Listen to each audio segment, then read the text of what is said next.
Welcome to our fourth episode of Do You Remember live stream. I'm sorry for the late start. It was all Carl's fault. It's always my fault.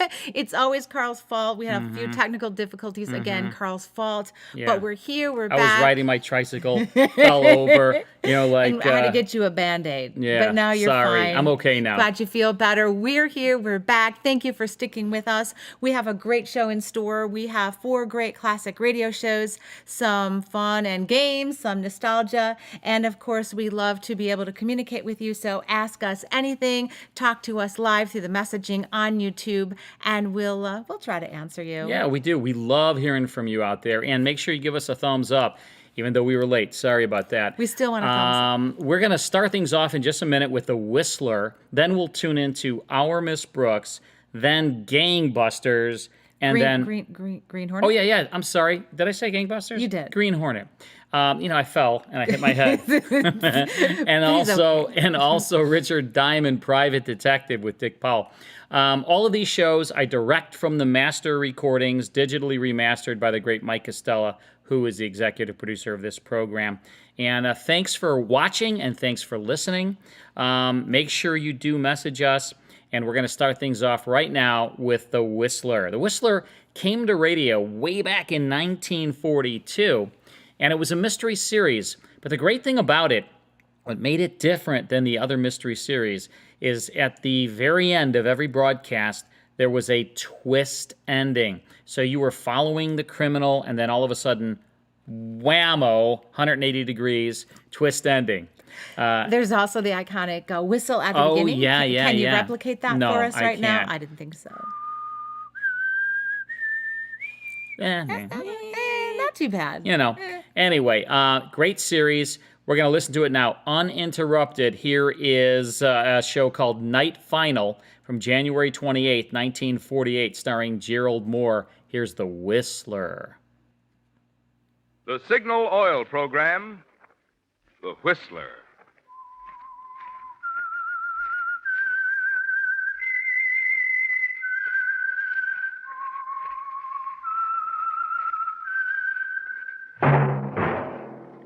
That whistle is your signal for the Signal Oil Program, The Whistler.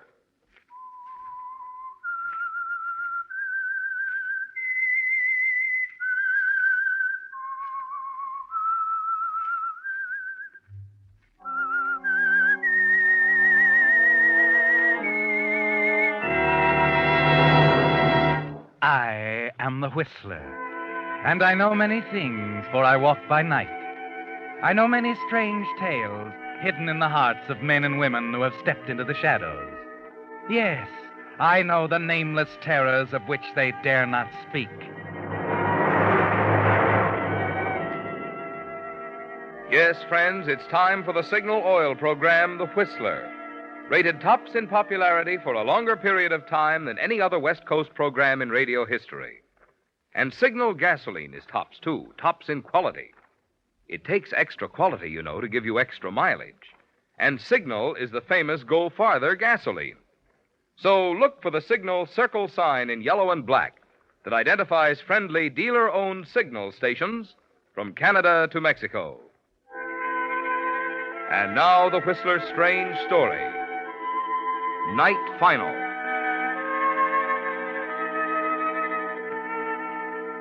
She was a newspaper woman, and a good one.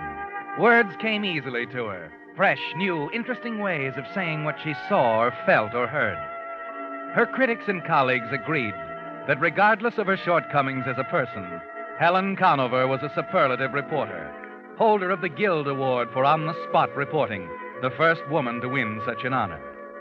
Yet now, as she stood in the courtroom, she found it was hard to put her feelings into words, impossible to describe the exhilarating sense of freedom she felt when the judge announced his decision. That's all, Mrs. Delavan? That's all, Your Honor. Very well. Divorce granted.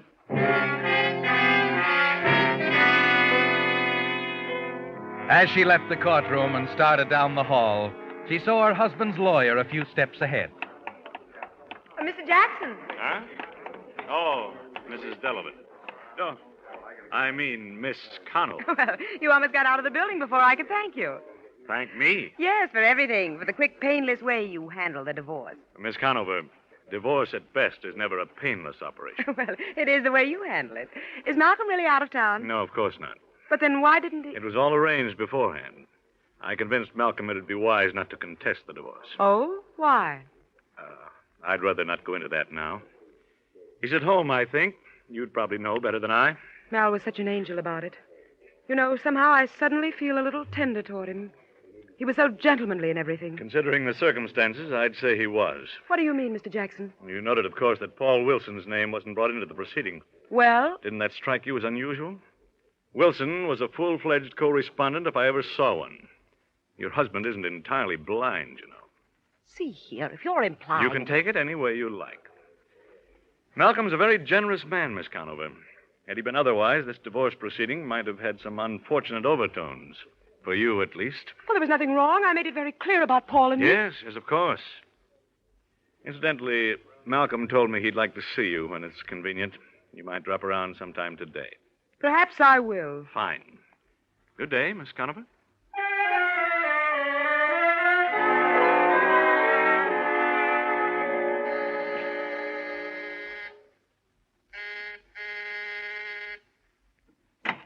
Hello, Malcolm. Oh, nice of you to ring the bell, Helen. Oh, now, don't be that way. I've come to tell you how nice you were. For what? Being such a good sport. We can still be good friends. Yes, I suppose that's the fashionable thing for divorced couples, particularly among your pseudo-intellectual friends. Sorry, darling. I'm not going to let you draw me into an argument, especially now. With love on the wing, huh? Right. Let's have a drink, Mal, to our separate futures. Well, if you say so. What'll it be? Bourbon, dear. Oh, you might find something on the desk that'll interest you. Oh, don't tell me. Let me guess. Oh, here we are. A new letter opener. Oriental sheath knife, isn't it? 14 notches on the handle. Ooh, long and bloody history. Now, why do you ever collect these things? It isn't Oriental. It's South American, and that's not what I'm talking about. Take another look. Nothing else here. Just a letter. Mal, where did you get this letter? In the mail. Perfectly normal routine. It's from Paul. Why is he writing you? He'll be in town tomorrow night. For some reason or other, he wants me to come to his apartment at 9. Well, here's your drink. But why would he... Oh, maybe at long last he's heard about the divorce. Airline pilot's out of touch with things, you know. You're going to see him? Of course. Let's drink to him, Helen, to our good friend, that wife-stealer superb Paul Wilson. That's not necessary. You saw now, because you didn't even know he was going to be in town. I knew it and you didn't. That's a great story. Man bites dog. Stop it, Mal. I won't have you talking like that. All right, Helen. You're a great girl, a fine reporter. I resent losing you, I admit it. Just too bad you didn't take enough time out from your reporting to learn to be a woman. Now you'd better go. Listen, Mal. I said you'd better go. He's probably in town now waiting for you. Well? All right. Goodbye, Malcolm.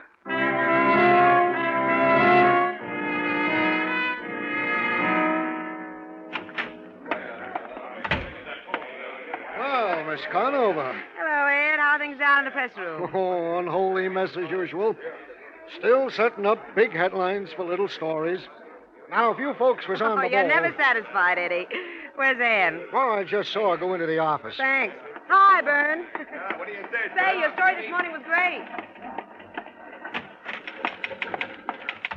Ann? Well, crack out the champagne. I hear you did the trick. Yep, it's all over. The old Liberty Bell. Let freedom ring. Skip it. Any calls? Our dear city editor called. Wants to be sure you're covering the circus opening tomorrow night. Though why you do it, I'll never know. Sentiment, Annie. My first assignment was a circus opening. Haven't missed one since. Though I wish I hadn't promised this time. Other things on your mind, darling? Paul Wilson, maybe? Paul, he called me here? Shouldn't he have? You tell him where I was. Shouldn't I have? And you can be exasperating. Sorry. I guess I'm just jealous of the success type. A career, lots of men. But really, did you want me to tell Mr. Wilson you were in court? Shedding last year's husband? You didn't? No. Wonder why he's here. How did you ever keep it from him, dear? The divorce, I mean. He's out of town most of the time. I just didn't tell him. He'll be surprised. Yeah. I suppose you have it all planned to marry him as soon as it's final. Don't rush me. I'm just out of this one. What did he say? He wants to see you at 8 tonight. I told him you were tied up tomorrow with the circus. Oh. You'll go with me, won't you? That's your department. Why don't you take Paul? I have another pass you can use. Business and pleasure and all that sort of thing. I'm afraid he doesn't love me that much, but I might ask him tonight. Let me know what he says, will you? Why? Oh, I don't know.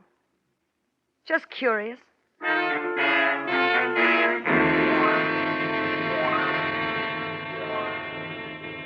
For the rest of the afternoon, you try to catch up on your work.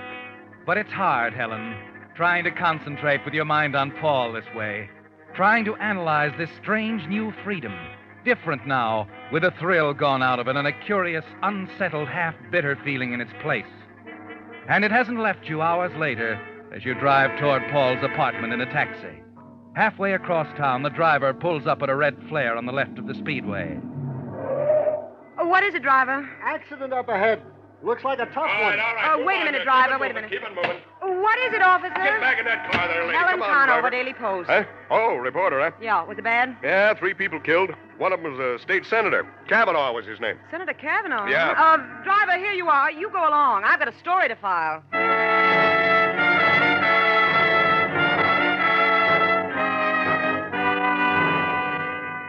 Yes, Helen, on duty or not, you're a reporter above everything else. A state senator killed. The bodies of 2 high school students in the wreckage of the other car. So it's 2 hours later, nearly 10 o'clock, when you finally arrive at Paul's apartment. Well, so you finally decided to show up, darling. I'm sorry, Paul. I got here as soon as I could. There was a bad accident. I had to get the story in. You're not supposed to be working this late. I'm a reporter, dear. When a story breaks and I'm there, the Daily Post gets it. Yeah. For God, for country, and the Daily Post, eh? But I'm not a reporter now, dear. No? I'm a woman. A single woman. Yeah, I heard about it. Aren't you glad? Nope. What did you say? Helen, just because I buy you a few drinks, take you dancing a couple of times, doesn't mean I intend to break up a man's home. Paul, I told you about You Malcolm. didn't tell me half of it. A man named Jackson looked me up. Your husband's lawyer. Jackson, what did he say? You should have let me in on all these plans of yours, Helen. Malcolm, too. What are you trying to say? I wouldn't have let you go ahead with this divorce. It's all over, Paul. I have my divorce. I did it for you so I could be free. You made a mistake. A bad one. You see, I'm not getting a divorce.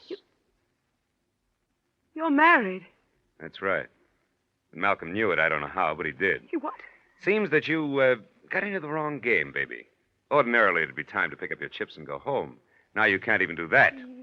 You can't do this to It me. was your own doing, Helen. Don't go blaming me. Rotten. Careful, sweetheart. You'll spoil your makeup. You'll never get away with it, Paul. Do you hear me? You'll never get away with it. I'll You don't kill know how funny for it. you look, really. Did you hear what I said? I'll Hey, wait a minute. kill you. Wait a minute. Don't. No. Oh, that's a dirty shame. that vase belonged to my favorite aunt. Don't slam the door.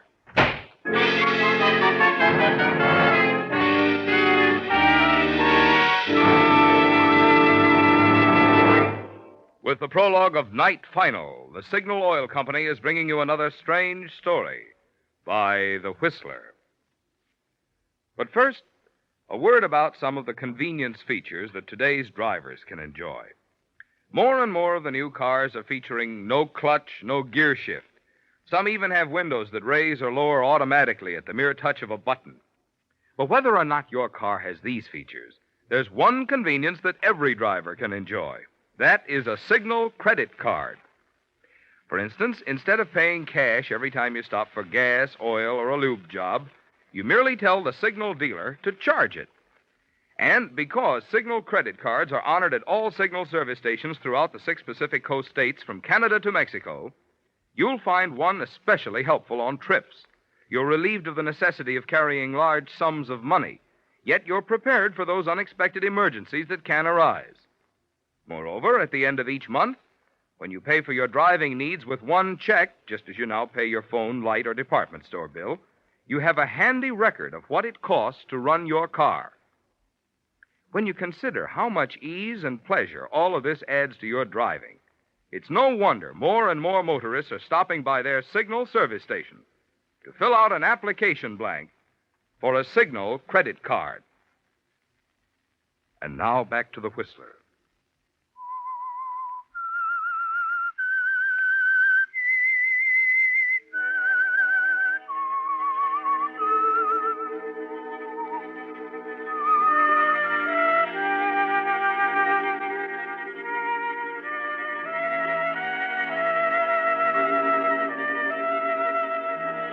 The blood rushes to your head as you run out of the apartment, down the stairs to the street.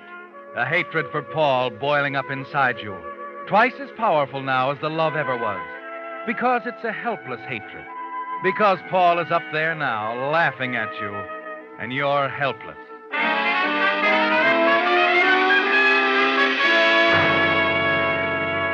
Then, as the damp fog begins to clear your head, as your heart stops pounding, a cold, curiously logical idea comes home to you.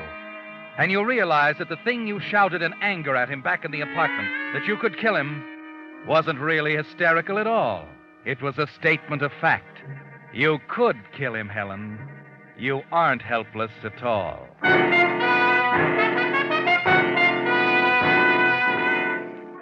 By the time you arrive at the office the next morning, you've decided exactly how it's going to happen. It begins with Anne. There are things you must plant in her mind, and with Anne, you have to be careful. Congratulations, darling. You scooped the whole town with that crash story last night. Really? Oh, now, don't be wide-eyed, dear. It doesn't become you. Well, it was a lucky break, Anne. And you did a nice job of covering it, I might add. Mm-hmm. Say, what's wrong with you? You're not very enthusiastic. Oh, it's nothing, Anne. Oh, cut it out. I know better. Now what is it? It's Malcolm. Oh? Malcolm's found out about Paul? Yes, and you know what a temper Malcolm has. Well, he was at his worst, made all sorts of threats. Against you? No, that's why I'm worried. He acted as if he might take it out on Paul. You've never seen anyone so jealous, Anne. Well, keep them apart until it's over. That's all you can do. It's not so easy. You can hide Paul in a crowd tonight. How do you mean? Take him to the circus with you. That's the one place Malcolm won't go. Not in his frame of mind. Oh, I'm afraid Paul isn't interested in circuses either. I still want company, though. How about you? Change your mind? The boss won't let me off the rewrite desk. I'll be at it all night.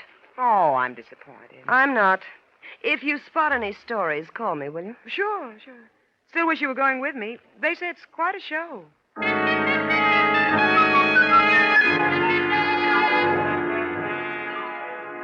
Yes, Helen, quite a show. But you knew all along that Anne would have to decline your invitation, didn't you? That was part of your plan. Part 2 takes place at the apartment, your old apartment, to which you've still got a key. From your years as Mrs. Delavan, you know that Malcolm isn't home. At his desk, you pick up Malcolm's long, thin letter opener, hide it in your purse. Half an hour later, wearing a conspicuous red bolero jacket, you're standing in line at the ticket booth in front of Seeley Brothers' giant show. And there's a reason for not using your pass, isn't there, Helen? Hurry, Jumbo. Yes, sir, Hornet. Right here. 2, please. 2, here you go. Thanks. 3 in the grandstand. 3 grandstand, thank you. 1, please, grandstand. Yes, ma'am, 1 grand. A $50 bill. That's the smallest you got, lady. I'm sorry. But for crying out loud, 50 I bucks. said I was sorry. Okay, I can handle it.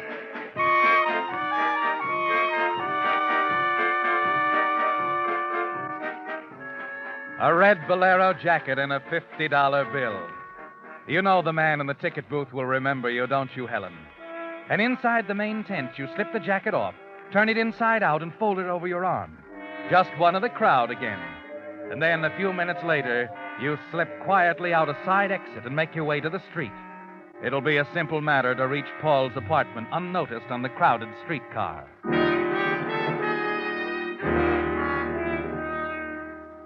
You're standing in an alcove in the hall outside Paul's apartment, waiting for Malcolm to complete his visit and leave. It's nearly an hour before you see him come out and start down the stairs. Almost before he's out of sight, you're down the hall ringing the doorbell.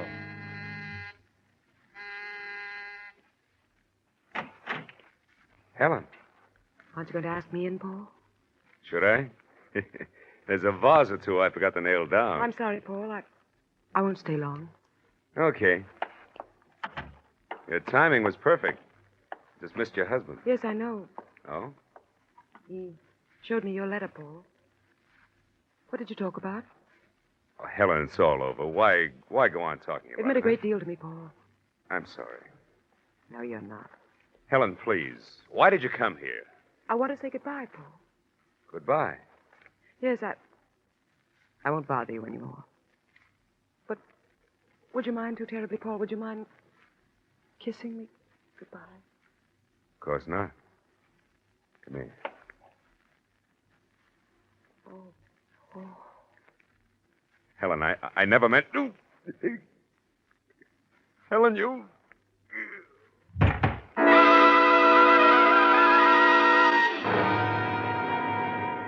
It was a kiss of death, wasn't it, Helen? You stand for a moment looking down at Paul's still face.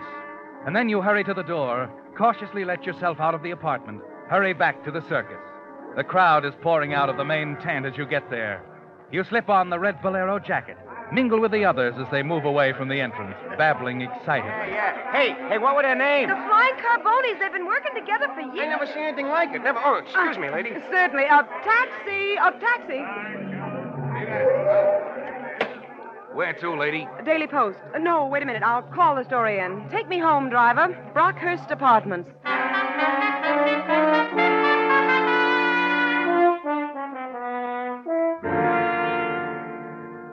That about all, Miss Conover? Give me the last paragraph again, will you? Sure. But while last night's performance followed the Shaw Brothers formula right down to the waltzing bear and the death-defying acrobatics of the Carboni troupe, its very adherence to circus tradition assures it a profitable engagement. Mm-hmm. Profitable engagement in a city which has long since demonstrated its loyalty to tinsel and tan bark. Got that? Right. Okay, print it.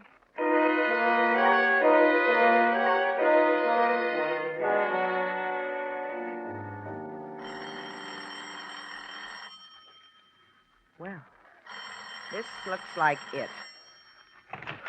Hello? This is Anne, Helen. Oh, good heavens, Anne, it's 3 a.m. If it's about that review, It isn't about the review, darling. You better brace yourself. I have some pretty shocking news. What is it? Paul Wilson was murdered tonight. What? They're holding Malcolm on suspicion. I'll be right down.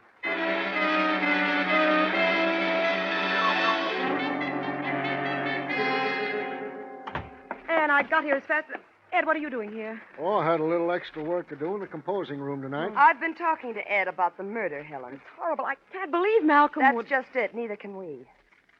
Pretty crude stuff, you know. Advertising a motive all over town like that. Then knocking off your rival with an Oriental curio that a correspondence school detective could trace to you. He must have lost his reason. Oh, no. He was pretty jealous, but he wasn't stupid. Well, that's beside the point now. Suppose they'll want me down at police headquarters. You can relax, honey. Police headquarters is coming to you. What's this all about, Anne? Why are Just you a minute. All right, Lieutenant Jacobs. This is Lieutenant Jacobs, Helen. How do you do? How do you do? I'd like to ask you a few questions. Well, I'd like to ask a few myself. You'll have a chance in just a moment, Miss Conover. I won't be long. You see, I only have one question. All right. Where were you at 10:15 last night? Well, Anne could have told you that. I was at the circus. Are you sure, dear? Well, I phoned the story into the rewrite Didn't man. you stop to wonder why I wasn't on the rewrite desk? Well, no, I You didn't. should have. You see, I changed my mind. I went to the circus, too. I used the other pass, the seat next to the one you were supposed to be using. Does this mean you actually suspect me of murdering Paul Wilson? Well, I admit it gave me pause. Your ex-husband claims he and Wilson talked things over, that Wilson was giving you the air. That's a ridiculous lie. Malcolm is pretty sure of his facts.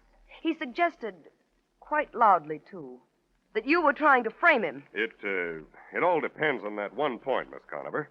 Where you were at 10:15 last night. I already told you. I was covering the circus. And if you're awfully concerned about that ticket business... We are. I'll produce the pass I didn't use. It's at home in my tan coat. See, I changed to my red bolero jacket and discovered when I got there I'd left the pass at home. So I bought a ticket in the grandstand. You can prove that? I think so. All I had was a $50 bill. The man at the ticket window was terribly irritated with me. I see. I suggest you find out who he is and ask him about the woman in the red bolero jacket. He'll remember me. Well, that's an angle. Now, let me tell you something, Lieutenant. My good friend Anne over here seems to have engineered this. You might be interested in her reasons. Wait a minute, First Helen. off, she's been jealous of me and my position with this paper ever since she came here. She hates me. She'd do anything to ruin me and my career. Helen. You better tell the truth, Annie. It's all going in the record. And this is the topper, Lieutenant. I introduced her to my former husband at a cocktail party 3 years ago. She's been in love with him ever since. She'd do anything right now to save him. Ask her if that's true, Lieutenant. Ask her to answer that one under oath. Well, what about it, Miss Stoddard? All right, I do love him.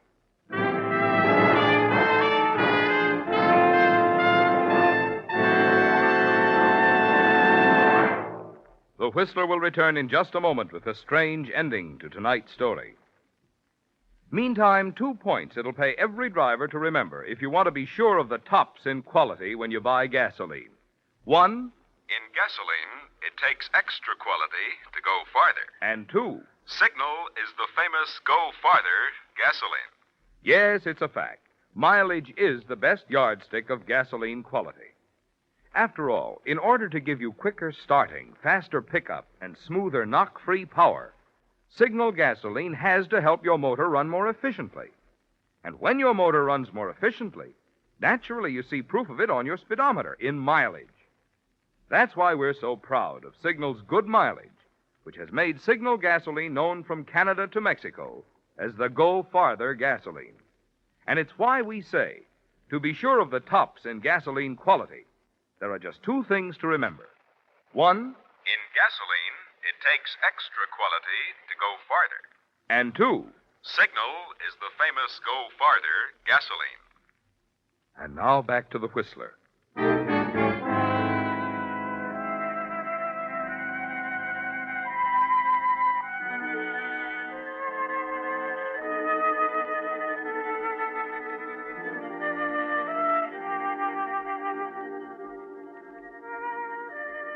It's a tense scene, Helen, the 3 of you, and Lieutenant Jacobs and yourself, grouped around the dingy rewrite desk under the cruel white light in your office at the Daily Post.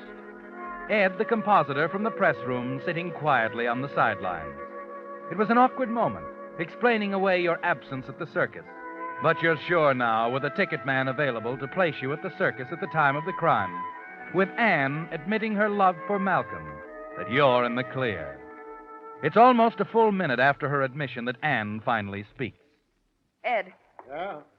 bring me the paper, Ed, the morning edition with the review of the performance last night. You've got it.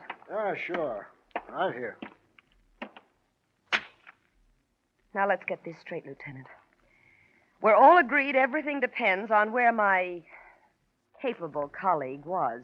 At the time she claims she was at the circus. Why don't you let him check my review, Annie? I've already read it. Yes. You see, it's a rather important piece of evidence. The next time you see that typescript, it'll be marked Exhibit A. What do you mean? You're a top reporter, Helen. Never missed a trick. But you did last night. That's why we didn't print your story. We used mine instead. You what? Take a look at that headline.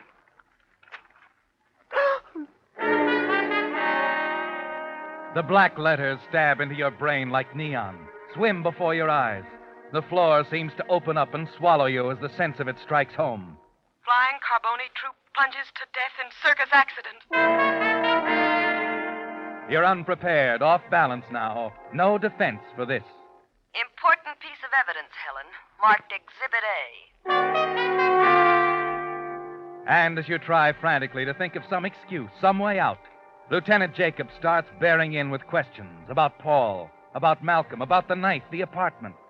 The whole thing, Helen, the whole hideous truth. Until you can't think anymore. Until you find yourself admitting every word of it. And I guess that's all. Now, just let me sleep. Leave me alone. They'll do what they can for you down at headquarters, Miss Conover. Come on, let's go. Oh, thanks, Ann. It was a pleasure. And a good idea. You know, we could use a head like yours downtown. What are you talking about? That morning edition we had Ed print up especially for you, Miss What? Conover. You see, the Flying Carbonis didn't fall last night. But you did. And for a phony headline at that.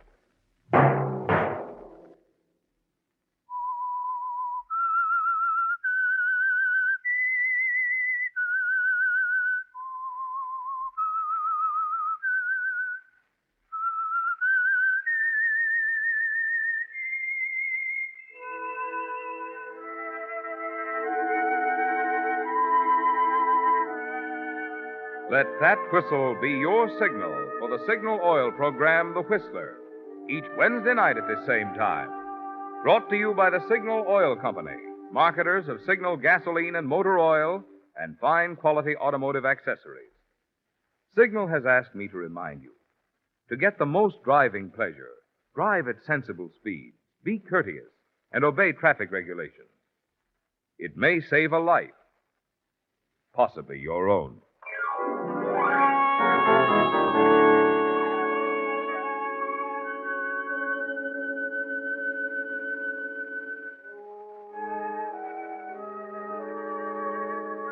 Featured in tonight's story were Betty Lou Gerson and Joan Banks. The Whistler was produced by George W. Allen, with story by Bob Platt and music by Wilbur Hatch. It was transmitted to our troops overseas by the Armed Forces Radio Service. Next Wednesday, for a full hour of mystery over most of these stations, tune in a half hour earlier. Enjoy The Saint as well as The Whistler. This is Marvin Miller speaking.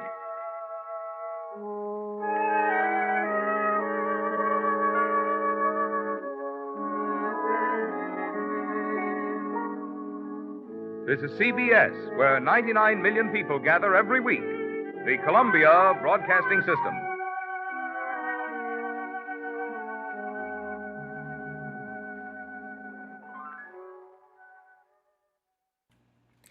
That's The Whistler with Night Final from January 28th, 1948. Gerald Moore starring in there. And if you recognize his voice, he played Philip Marlowe on the radio on the great CBS series as well. But good episode of The Whistler, Marvin Miller doing the announcing.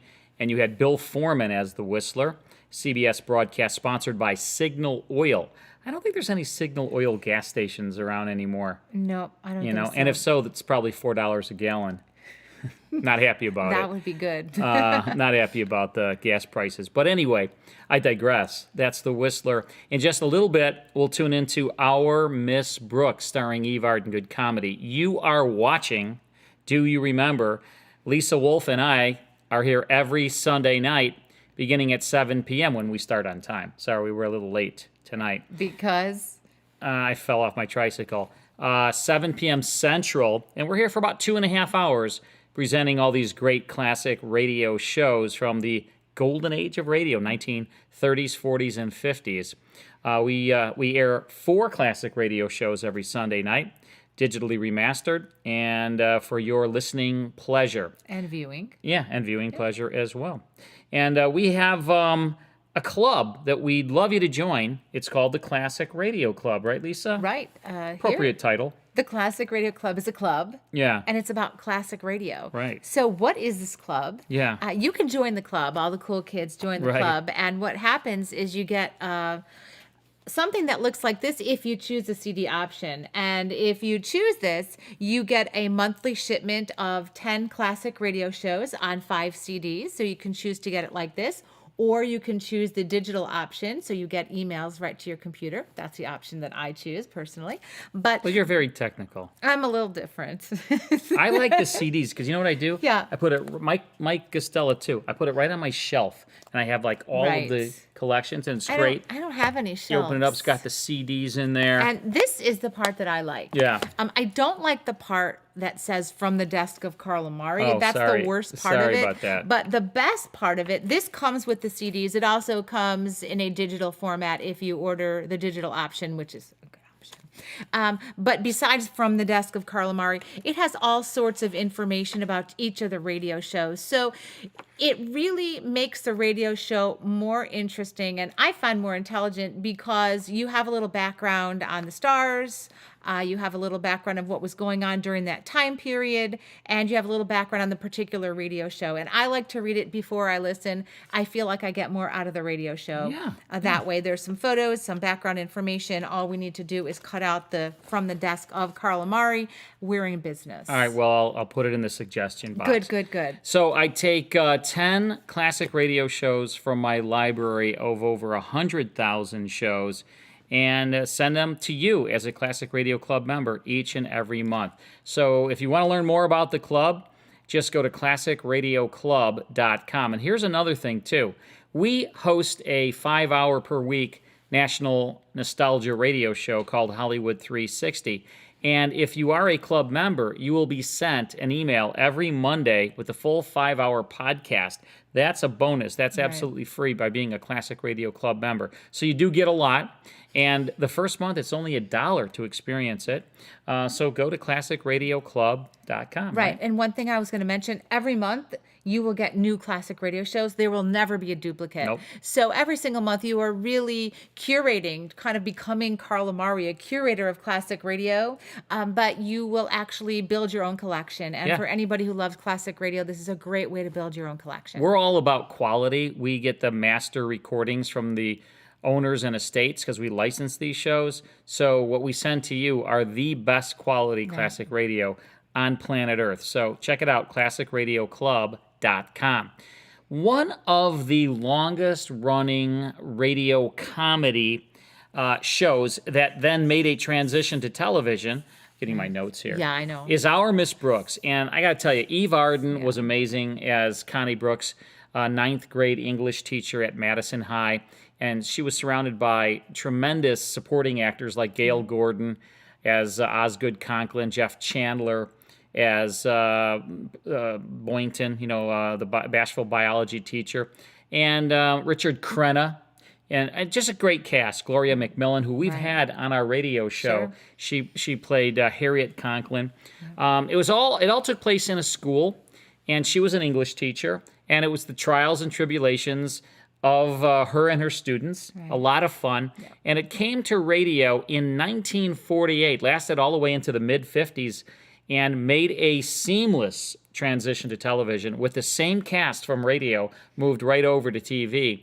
It was sponsored by Palmolive Soap, your beauty hope, and Luster Cream Shampoo, which I know you use all the time. You like the good stuff. I like the luster, and I like the cream. So it works shampoo. CBS runs show, and we have an episode for you now, uninterrupted, from February 4th, 1951. It's called Mrs. Davis and the Love Triangle. Here's Eve Arden in Our Miss Brooks. Colgate Dental Cream to clean your breath while you clean your teeth and help stop tooth decay, and Palmolive Shave Creams for a smoother, more comfortable way to shave, bring you Our Miss Brooks, transcribed and starring Eve Arden.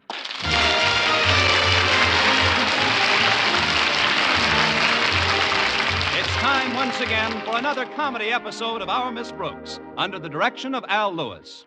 Well, like most school teachers, our Miss Brooks, who teaches English at Madison High School, has been exposed to her share of puppy love. I'll say I have. It's getting so I can't look a puppy in the face without flinching. But the kids at school are nothing compared to the case I discovered at home between my landlady, Mrs. Davis, and Horace Barlow, the school's new basement custodian. Although she met him a week ago at a school tea, up until Thursday morning at breakfast, she kept denying anything but a passing interest in him. Please, Connie, just because Horace Barlow has been over a few times is no reason for people to jump to conclusions. My goodness, Horace isn't jumping to conclusions.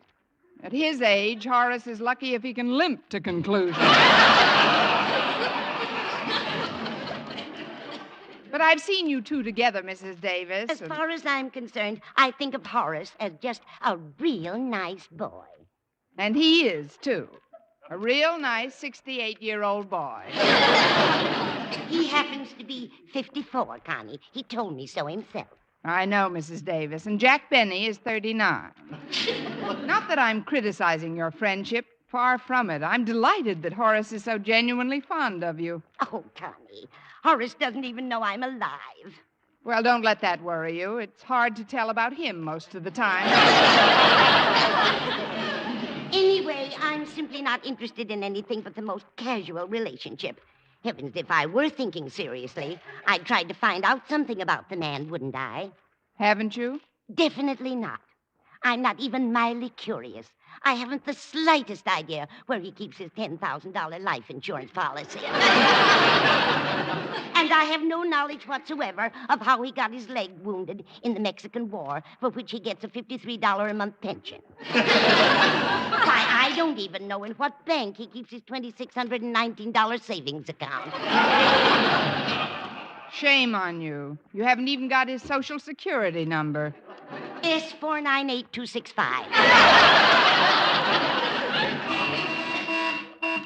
Oh, that's Walter Denton. He's driving me to school. Be right there, Walter.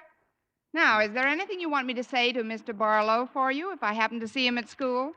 Not a thing, Connie. Okay. There's no necessity of even mentioning to him that I'm not busy tonight. I see. And there's no need for any remarks about the cake I'm baking today being too big for one person to finish alone. I'll be as silent as the tomb. And above all, it would be utterly shameless if you were to hear that I don't want to waste the box of cigars I bought yesterday. You can trust me implicitly, Mrs. Davis. I won't say a word to Mr. Barlow. I'll just hit him on the head and drag him home.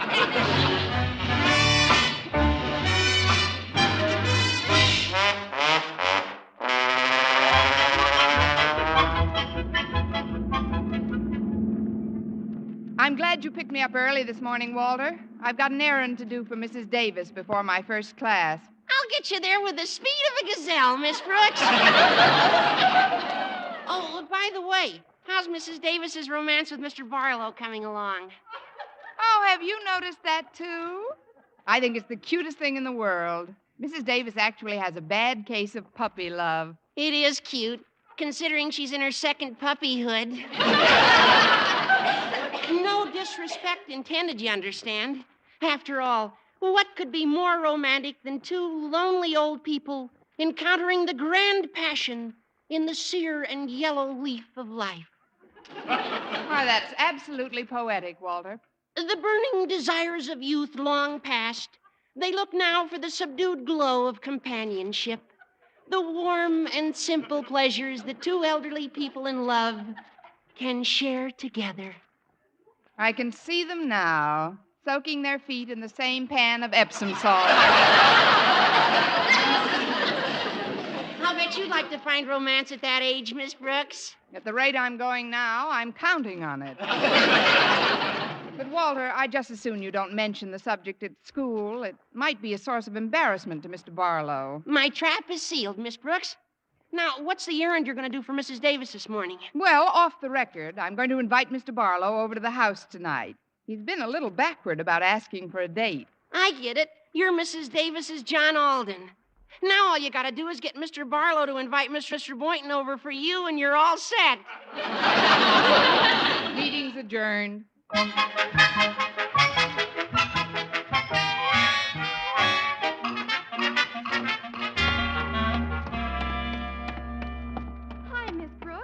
Pretty early today, aren't you? Hello, Harriet.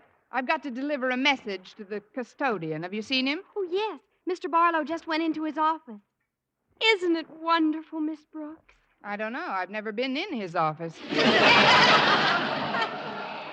I mean about Mr. Barlow and Mrs. Davis. They're crazy about each other. Of course, it's a big secret. Couldn't be a bigger secret if they took out an ad. Is there anything more romantic than the mellow romance of old age? Now, please, Harriet. To think of two people finding love at a time of life when others are preparing to pass on. Two people walking hand in hand in the twilight of life. Yes, there's nothing like a brisk walk before passing on.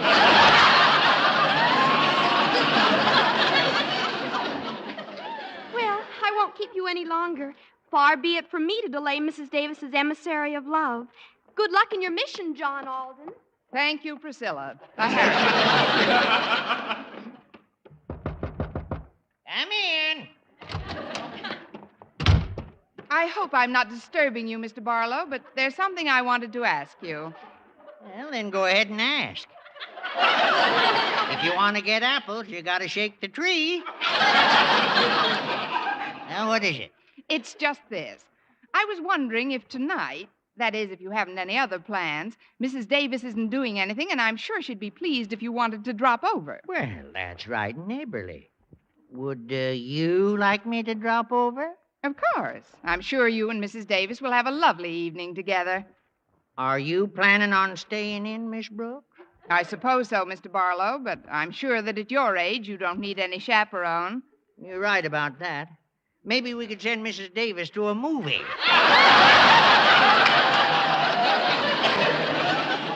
Send Mrs. Davis to a movie? Sure.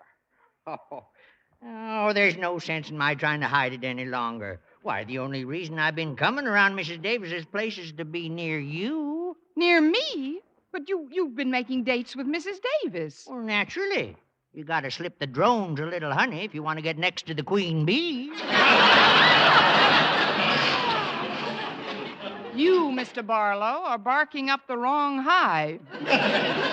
This is ridiculous. I simply can't believe it's even happening. I couldn't believe it myself. I just couldn't understand the feeling that swept over me when I first saw you, Miss Brooks. In fact, since that time, I've had my glasses changed twice. But it's still the same. I keep asking myself, where have you been all my life?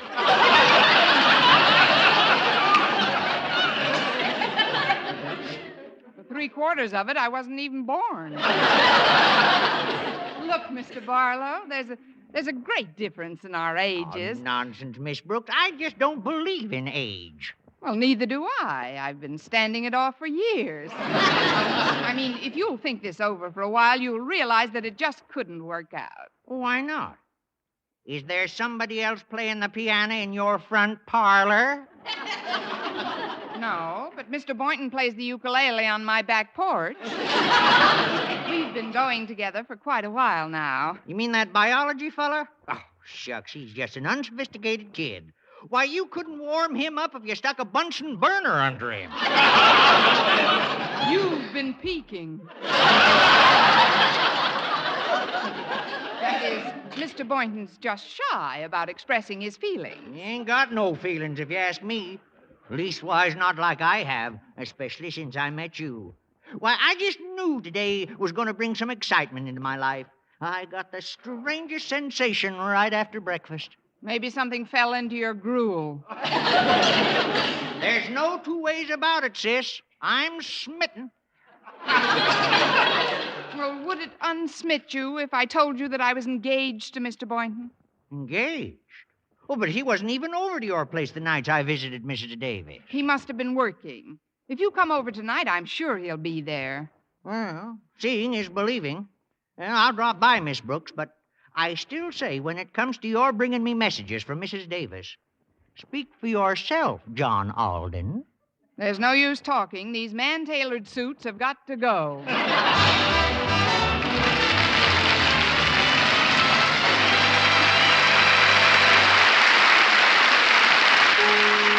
Brush your teeth with Colgate. Colgate Dental Cream. It cleans your breath. What a toothpaste. While it cleans your teeth. Colgate toothpaste. Cleans your breath. What a toothpaste. While it cleans your teeth. Colgate Dental Cream cleans your breath while it cleans your teeth. And the Colgate way stops tooth decay best. Yes, the Colgate way is the most thoroughly proved and accepted home method of oral hygiene known today. Over 2 years' research showed brushing teeth right after eating with Colgate Dental Cream helped stop more decay for more people than ever before reported in dentifrice history. The Colgate way stopped tooth decay best. No other dentifrice, ammoniated or not, offers such conclusive proof.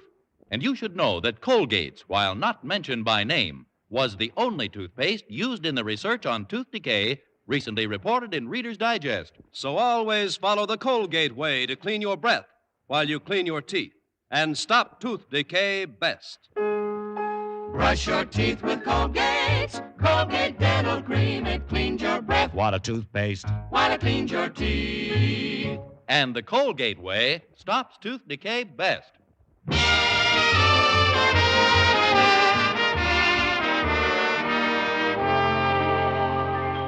Well, I was quite chagrined to find out that Horace Barlow was more interested in me than he was in Mrs. Davis. This was one triangle I was determined would not be eternal, not even overnight. Therefore, at lunchtime, I headed for Mr. Boynton's table in the cafeteria. But just as I got halfway to it... Oh, Mr. Conklin, I'm terribly sorry, sir. You're slipping, Miss Brooks. You only knocked 2 dishes off my lunch tray today. I guess I didn't watch where I was going. Obviously. When you do, you get the whole tray. Well, luckily, nothing happened to your apple pie. The plate is broken, but the pie is intact. Here. Thank you. Even more luckily, nothing seems to have gotten on my clothes. No, sir. I've never seen you look so neat. White carnation and all. I spoke too soon. That's vanilla ice cream. This never would have happened, sir, but I'm terribly preoccupied today. This must be Preoccupied Day at Madison High. I've had nothing but trouble with our new school custodian for the same reason. You mean Mr. Barlow? Yes, he forgets about the furnace. He forgets to fix the pipes. The old goat acts as if he was in love. Maybe he is in love. Mr. Barlow? But who could a 70-year-old codger be in love with? He happens to be 54. Yes, and Jack Benny is 39. Horace Barlow in love. Oh, at his age, he probably can't tell the difference between a woman and a kangaroo. Probably not. Well, if you'll excuse me, I'll be hopping off to lunch. No doubt I'll run into you later in the day, Mr. Conklin. It is with that thought in mind that I carry every possible form of accident and hospitalization insurance. Good day, Miss Brooks. Good day, Mr. Conklin. He's got a lot of nerve. Just because a person's lived a few more years than some other person. I don't like to interrupt, Miss Brooks, but if you keep talking to yourself, you'll make an eavesdropper out of me. Oh, I'm sorry, Walter. I've had a little shock this morning. You see, I spoke to Horace Barlow a short time ago about making a date with Mrs. Davis. What'd he say? He says he's not interested in Mrs. Davis. He's smitten with somebody else.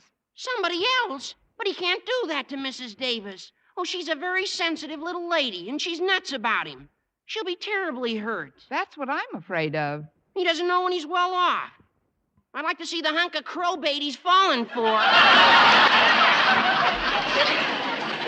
Now, just a minute, Walter. It so happens that Mr. Barlow thinks he's in love with me. With you? But that's illegal. It's unthinkable. Let's just call it unusual. Actually, Walter, I'm extremely worried about the situation. Mrs. Davis and I have been friends for too long to let a thing like this come between us. Well, why don't you just tell old Barlow to go peddle his papers? I did, practically. I even told him I was engaged to Mr. Boynton. That's what I'm worried about. They're both coming over tonight, and I've got to prove it. Oh, what's so tough about that? I'm sure Mr. Boynton will cooperate. You are? Sure. For one night. Oh. Now, the next thing you gotta do is get Mrs. Davis out of the house tonight. Because if she caught you and Mr. Boynton acting as if you were engaged, she'd know something was rotten in Denmark. What a sweet way to put it. But, Walter, how do I get Mrs. Davis out of the house? Well, easy. There's an old bachelor friend of my dad's staying at the house for a couple of days, Mr. Gordon. I'm sure he'd like a date with a nice, clean-cut character like Mrs. Davis. And I'll ask her to go out with him as a favor to my folks. What about Mr. Barlow? She expects him tonight. Well, just tell her he couldn't make it. Say his blood pressure hit a new high or something. Now, you go find Mr. Boynton, and I'll call home and make sure Mr. Gordon's available to act as Davis bait for the evening. See you later, Miss Brooks. All right, Walter, and thanks. Me and the night and the music. Da da da da da da. Oh, Mr. Boynton, I've got to talk to you right away. What's wrong, Miss Brooks? It's about Mrs. Davis. You know, she's got a crush on the school custodian, Mr. Barlow. But unfortunately, he's head over heels in love with somebody else. Please, Miss Brooks, don't make me laugh while I'm drinking coffee. Mr. Barlow's an old man. What kind of a shriveled-up prune could he fall for? Why does it have to be a prune? For all you know, Mr. Barlow could be crazy about a nice, young, firm, fuzzy peach. Besides, he's only 48. Why, he's 70 at least. And not what you'd call in prime condition. Why, his hyperthyroidism is apparent, and his incipient arteriosclerosis masking cardiac decompensation was evident to me after one glance. It's a good thing you didn't take a second glance. He'd be a goner. The truth is, Mr. Boynton, that Mr. Barlow's been coming to our place just so he could be near me. If I'd known you were going to get so excited, I'd have worn my raincoat. Here, use this napkin. I'm sorry, Miss Brooks, but I couldn't help exploding. Do you mean to tell me Mr. Barlow is in love with you? That's right. We hyperthyroids have to stick together. Look, Mr. Boynton, I know it's an absurd situation, but my only real concern is Mrs. Davis.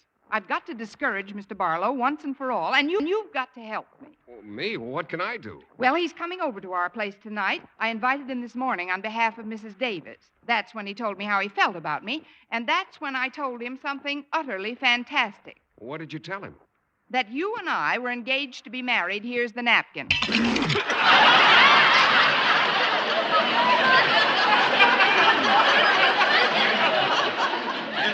Engaged to be married, but Miss Brooks, that's utterly fantastic. I'm glad I said it first. Don't you see, Mr. Boynton, this is very important to someone who's very important to me. Mrs. Davis is just about the best friend I've got. Well, if that's the case, Miss Brooks, I guess the least I can do is cooperate. Will you really, Mr. Boynton? Sure. For one night.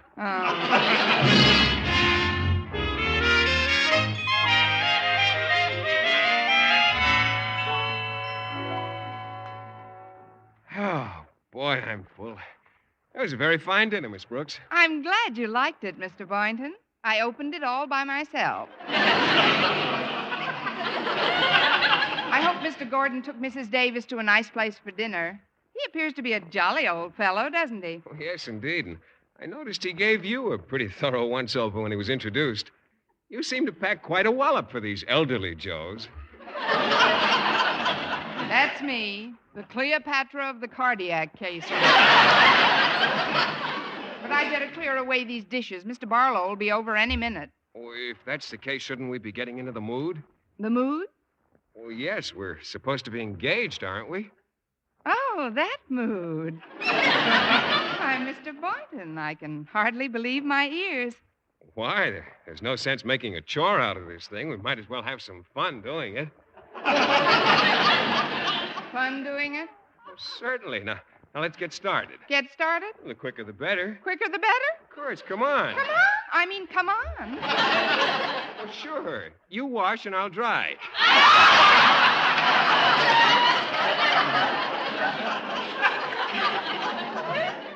So much for the hopes of Connie Brooks, girl dreamer. Look, Mr. Boynton, working in the kitchen is the way married people would get into the mood. Engaged couples do their work in the parlor with soft light. Okay, we'll take a big basin of water and do the dishes in the parlor.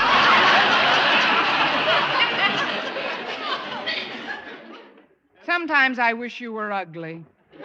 Come on, Mr. Boynton, I'll attend to the dishes later. Let's sit down in the living room, All right, Miss Brooks.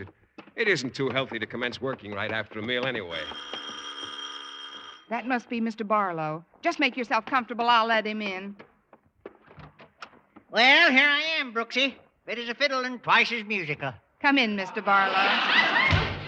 I fixed a little dinner for my fiancé this evening. We've just finished eating it. Follow me, won't you? Your fiancé? Oh, then you mean you actually... Hello, darling. Did you miss me? Miss you? I hated to leave you alone for so many seconds, but I just had to let Mr. Barlow in. You remember Mr. Barlow, don't you, dear? Oh, of course. How are you, Mr. Barlow? Snappy as a cookie and twice as full of ginger. But let's get to the point.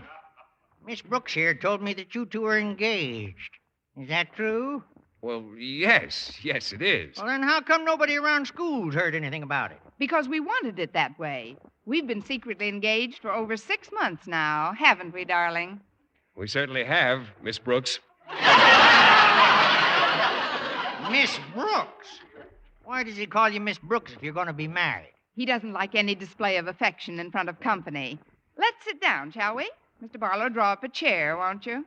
And, sweetheart, you draw up a chair and we'll sit down. We? But, Miss Brooks, I worked out with the basketball team yesterday, and my knees are a little weak. It may be a foul, but I'll never get a shot like this again. Sit down, dear. There we are. Comfy? Yeah. Seems mighty strange to me. Most engaged folks I've seen act a little more demonstrative than you do. But we're mad for each other, aren't we, darling? Yeah. Mad. You know, dearest, you haven't kissed me in 5 minutes. What? I said you haven't kissed me in 5 minutes. What are we going to do about that? Let's wait another 5, huh? What's the matter, darling? You want to kiss me, don't you? Maybe it's me, Miss Brooks. No, I'm positive he doesn't want to kiss you. Oh, you mean he doesn't want to kiss me in your presence? I'm sure that wouldn't stop my great, big, handsome lover boy, would it, dearest? Certainly not. Give me your cheek. There. Wow. Now, how about one to get me down off the ceiling? Maybe I ought to go. But why, Mr. Barlow? You just got here. I know, but won't I be interrupting something? Only if you go. I mean, stick around a little while longer. I'll see who it is. Don't move, either of you. Sorry I had to disturb you, Connie, but I forgot my key again. Mrs. Davis, what are you doing home so early? Here, let me help you off with your coat and eyeglasses. Mr. Gordon showed me the most wonderful time, Connie. But he has a business appointment first thing in the morning, so we had to cut our date a bit short. Oh, who's that in the living room? That's Mr. Boynton. Oh, I see. And who's the man in the other chair? That's Mr. Boynton, too. He's awfully restless tonight. Oh, now I see who that is. It's Mr. Barlow.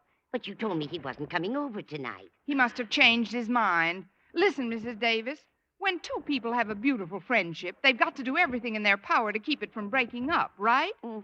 Let's talk later, dear. I've got to get these shoes off at once.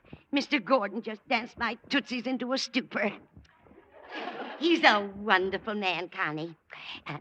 That's why I want you to do me a little favor. A favor? Yes, when you go back into the living room. What do you want me to do, Mrs. Davis? Brush off that other old creep for me, will you? You mean Mr. Barlow? Yes. I haven't the heart to hurt his feelings. Well, it'll save a lot of explanations, I guess, but I know I'm going to get 2 birds with 1 stone. What do you mean, Connie? As soon as the old duck is gone, my little lovebird will take off like a wounded pelican.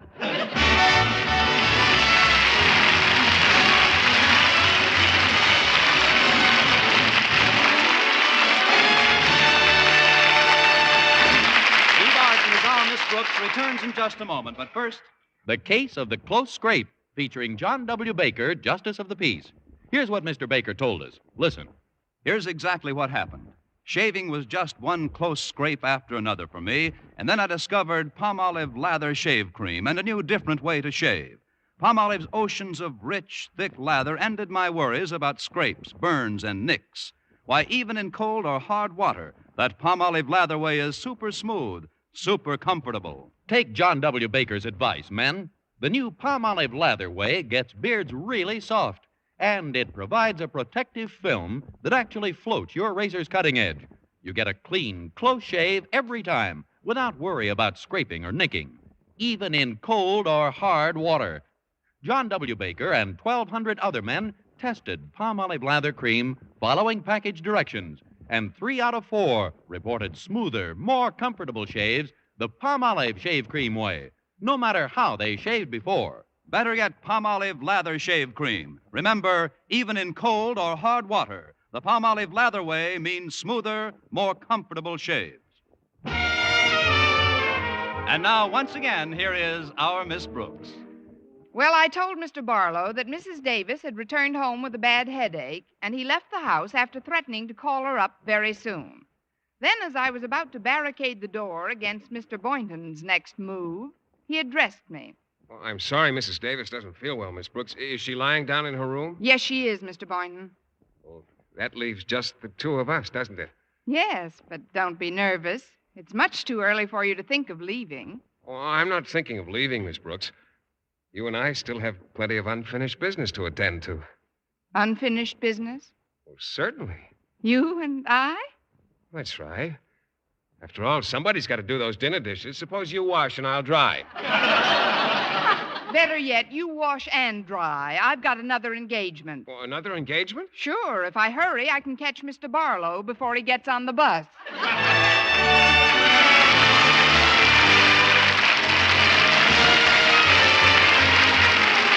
This is Vern Smith reminding you to tune in next week to another Our Miss Brooks show, brought to you by Palmolive Shave Creams for a smoother, more comfortable way to shave, and Colgate Dental Cream to clean your breath while you clean your teeth and help stop tooth decay. Our Miss Brooks, starring Eve Arden, is produced by Larry Burns, written by Al Lewis, with the music of Wilbur Hatch.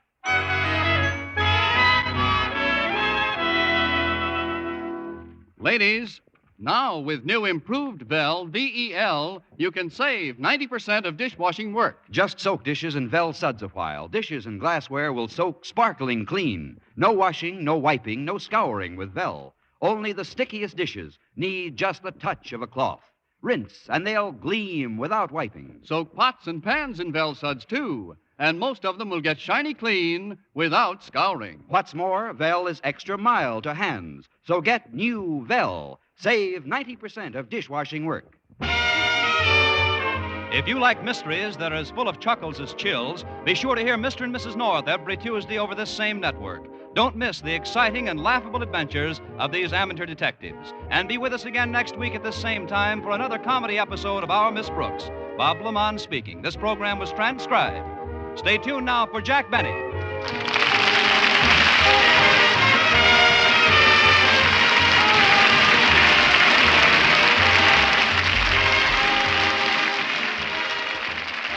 This is CBS, where our Miss Brooks holds her classes every Sunday, the Columbia Broadcasting System.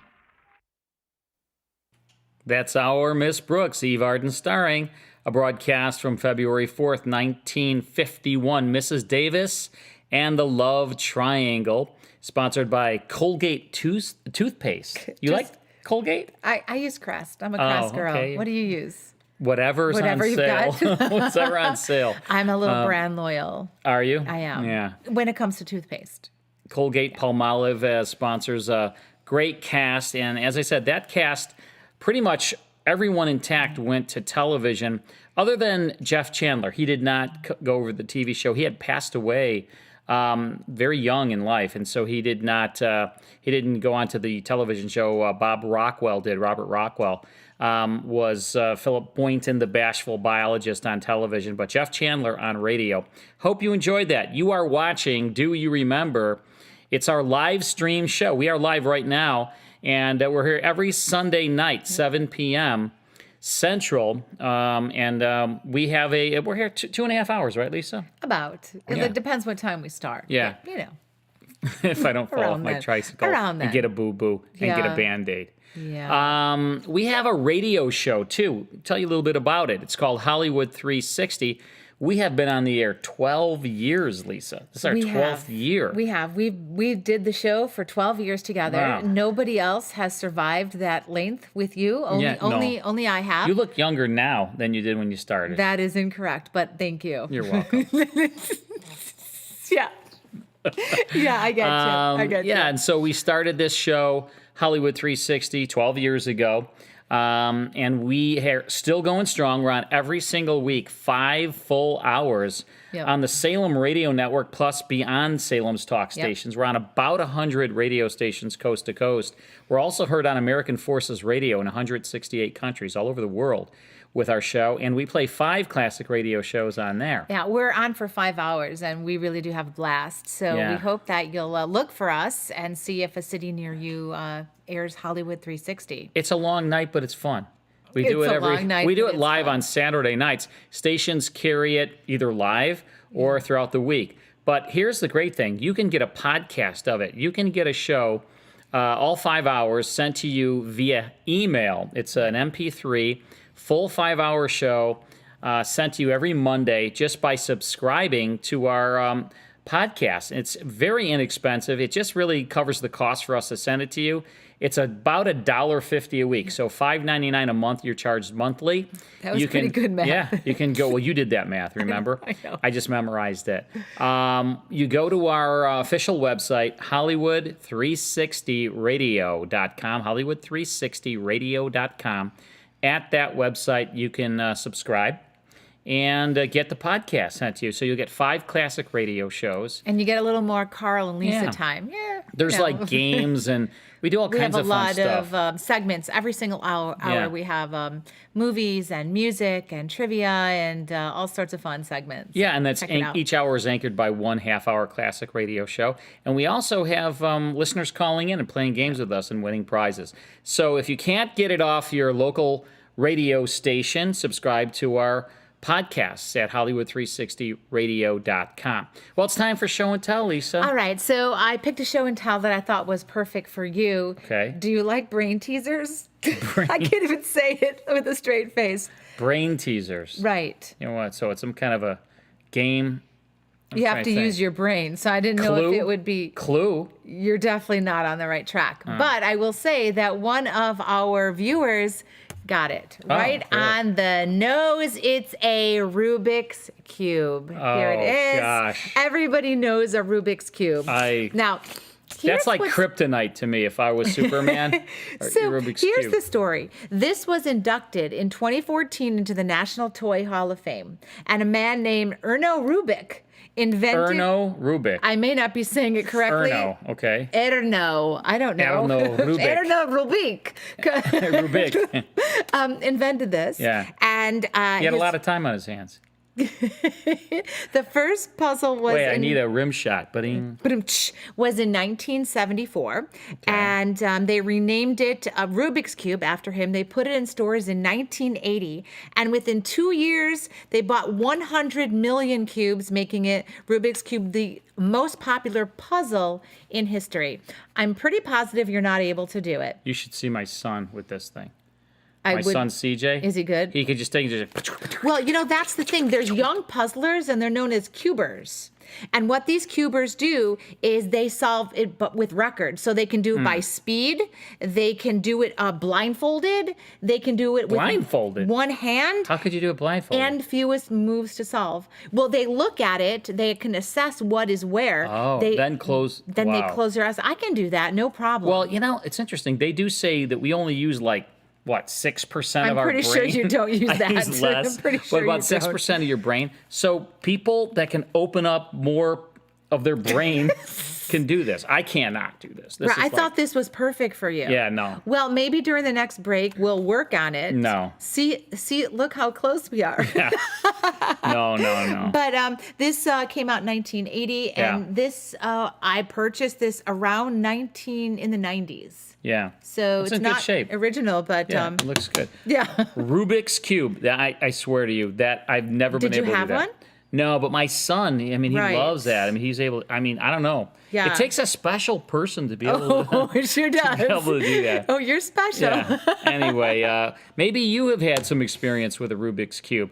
Why don't you message us? Let us know. Let us know if there's some magic to solving Yeah. this that we don't know. We would love to know what that is. I would end up taking a grenade And and just blowing Right. it up or something, or driving my Right. car over. I think you have to take it apart. And, Yeah. you can move all the little squares. You can change the stickers on there and then put them back on, and yeah, no or problem. just paint it. Paint it all orange, paint it all green. That's right. That'll do it. Anyway, it's time for the Green Hornet. Let's all make it's all green. Let's make it. Let's see you make it all green. The Green Hornet. Of course, we remember watching the Green Hornet on TV because they were like guests on Batman and Robin, and then they got their own television show. But first, it was on radio, and there were serials in the movie theater. There were comic books. But the radio show was super, super popular. The radio show came to the air in 1936 and lasted into the 1950s. Sorry, did you say something? Yes, Lisa Cube.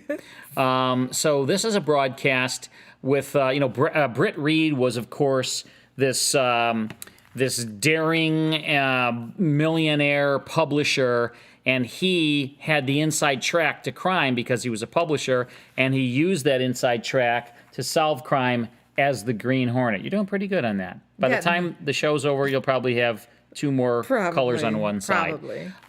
So he fought crime. He used the Black Beauty was his car, and Cato was his faithful companion. And great radio series, very popular, of course, on TV. You know who played Cato? What? Do you know who played Cato on television? Bruce Lee. Oh, right. Bruce Lee. And Van Williams was Britt Reed on television. But on radio was other actors. On this particular episode, it's called The Parking Lot Racket from October 31st, 1939. Al Hodge plays the Green Hornet on here. Uninterrupted now, here's the Green Hornet. The Green Hornet.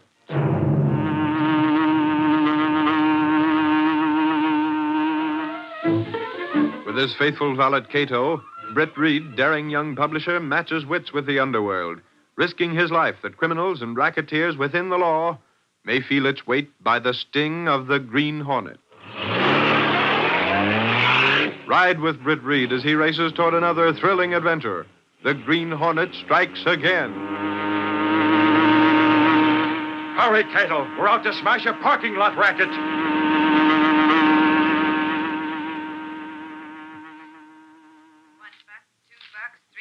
$4, $5, $6, $7, $8, $9, $10.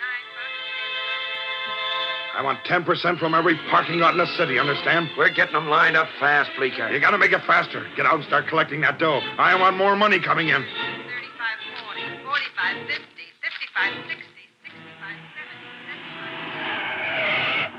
70, Where's that dough, Carson? I'm not paying any money for racket chiselers like you. We'll be back to persuade you. No! 160, 170, 180, 190. They won't listen to reason. Smash a couple of the cars, throw a couple of bombs, start a few fires. They'll lay it on the line. 220, 230, 240, 250, 260, 270, 280. There's the parking lot. Toss that bomb. Here she goes. A bomb! Wreck the cars! It's them racketeers! 500, 550, 600, 650, 700, 750, 800. Some blasted rat's going to slash all the tires in the lot. Have to pay plenty for this. Morning, Blake. How's your parking lot going? Huh? How much you, Blake? 10%, Blake. Pay it and you won't run into grief with your parked cars. All right, you got me. I'll pay. 10, 20, 30, 40.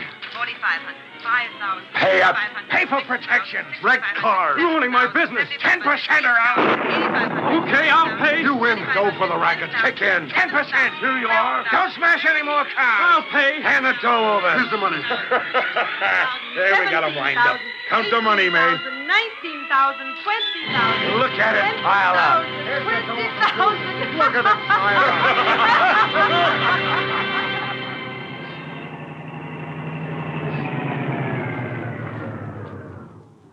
Golly, Reed, we must have driven downtown early. Why, Exford? No earlier than usual. Then holy crow, what for is the parking lot so empty? You don't think that... Say, Reed, today and Sunday, is it? Don't tell me we made a mistake and come down to the Sentinel on Sunday. Why not? The Sentinel's a daily paper. There are plenty down on Sunday. Good, but suffering snakes, I never come down at... Relax, Exford. It's not Sunday. Look it, there ain't hardly 6 cars in the parking lot. Morning, Mr. Reed. Hello, Schaefer. What are you wearing the long face for, Schaefer? You're looking like a candidate for the morgue with the other cadavers.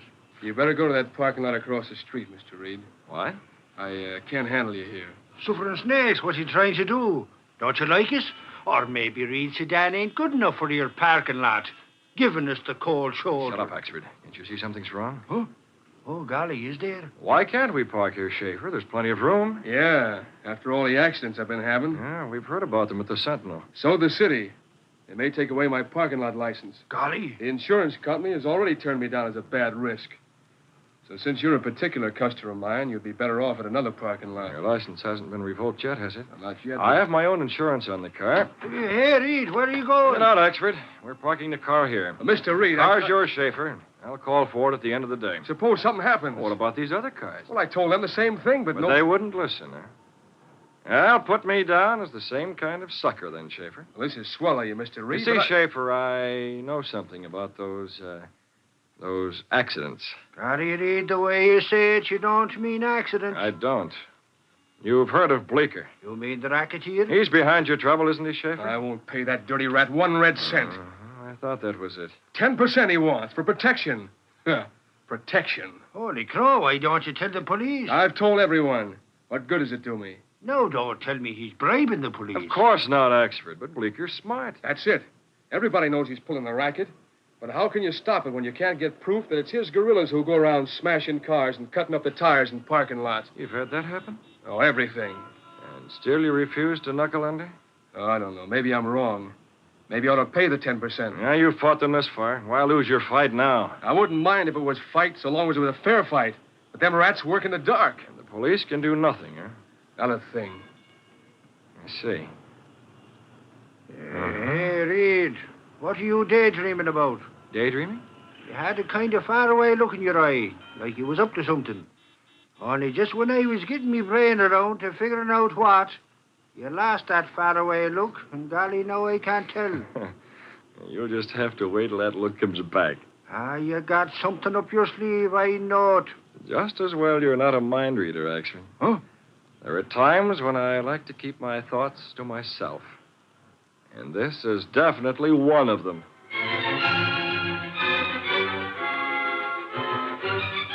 Letters, letters, and more letters. How do you bake a chicken pie? Is barbecued beef made in barber shops? Gunnigan, if you keep grinning at me, I swear I'll get the screaming memes.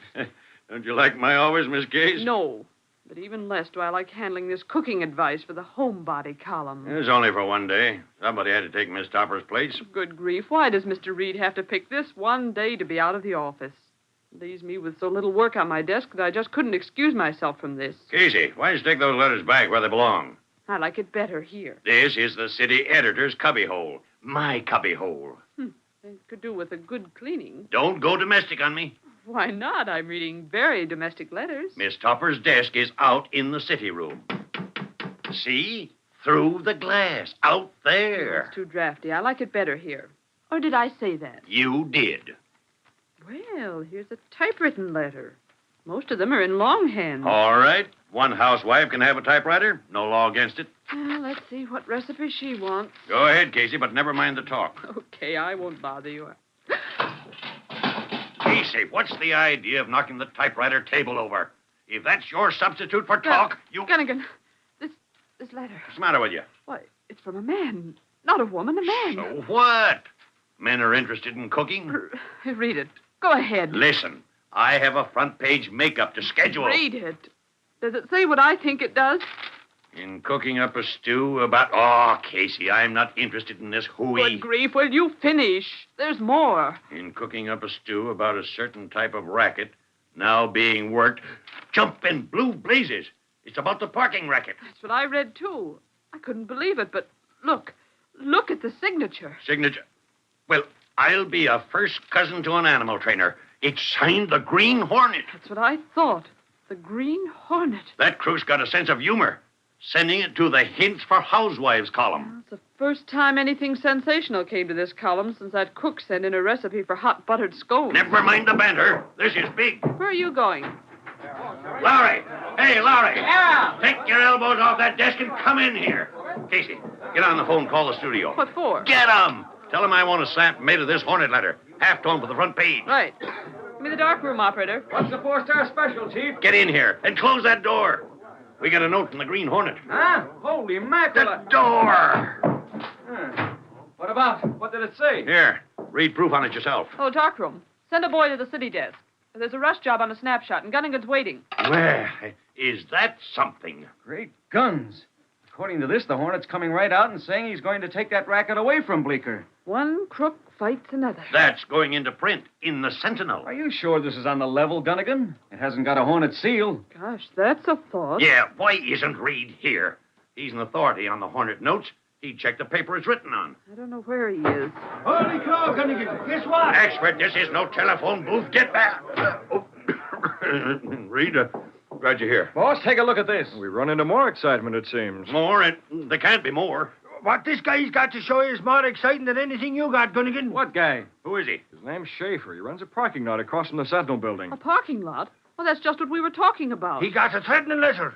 What? Yeah, he's going to get dough from me or else. Now, wait a minute. One thing at a time. Reed, we got a letter, too. I'm telling you, it can't be as important as this, Gunnigan. Why, golly, Schaefer got a threat from the Green Hornet. So what? The letter we got... What? What's that? The Green Hornet? Yes, Gunnigan.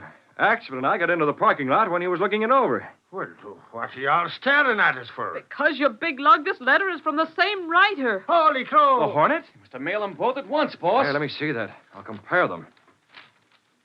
There's no doubt, Gunnigan. These are identical. Same paper. The Hornet? I'm as certain as if I had written these myself. That's bad business, Mr. Reed. I've been standing off Bleecker, but now if the Hornet's stepping in, I'll be getting it from 2 racketeers. You keep your chin up, Schaefer. When the Sentinel prints this and the news gets around, Bleecker and the Hornet may battle it out just long enough for the cops to pick up the remains.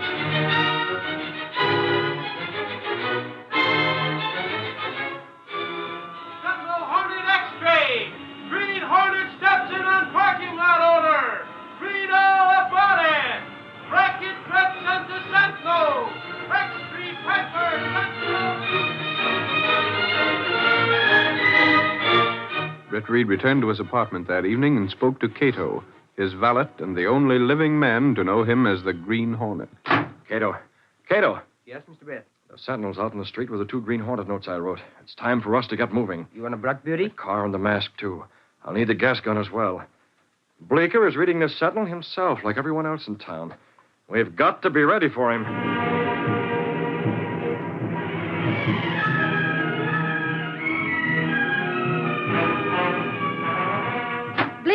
Bleecker! Don't shout your lungs out, mate.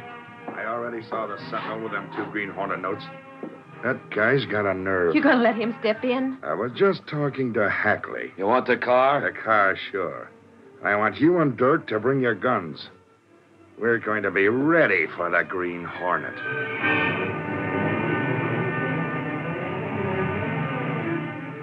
A lot depends on how Schaefer reacts, Cato. He's almost at the end of his rope. He can't hold out against those racketeers much longer. He's a brave man. Yeah, he's taken a lot from those rats already. Cars smashed, tires ripped open.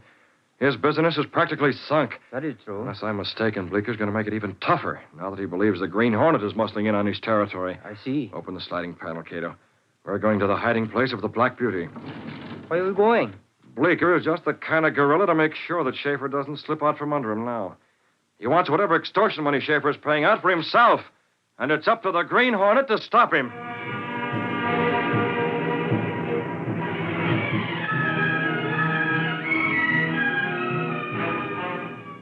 It all depends on that mug Schaefer.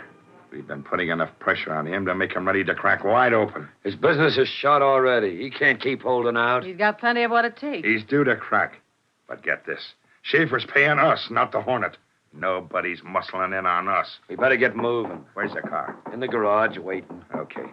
Open the door, May. Where you going, Bleecker? Me and the boys are paying a little social call on Schaefer. Got the car all ready, boss. Get in. Take the wheel, Dirk. You better be careful when you get to Schaefer's parking lot, Bleecker. The cops can read the papers, too. We'll wait until it's clear for us to go in and talk to him, May. Get going, Dirk. We're going to stop that crook that calls himself the Green Hornet.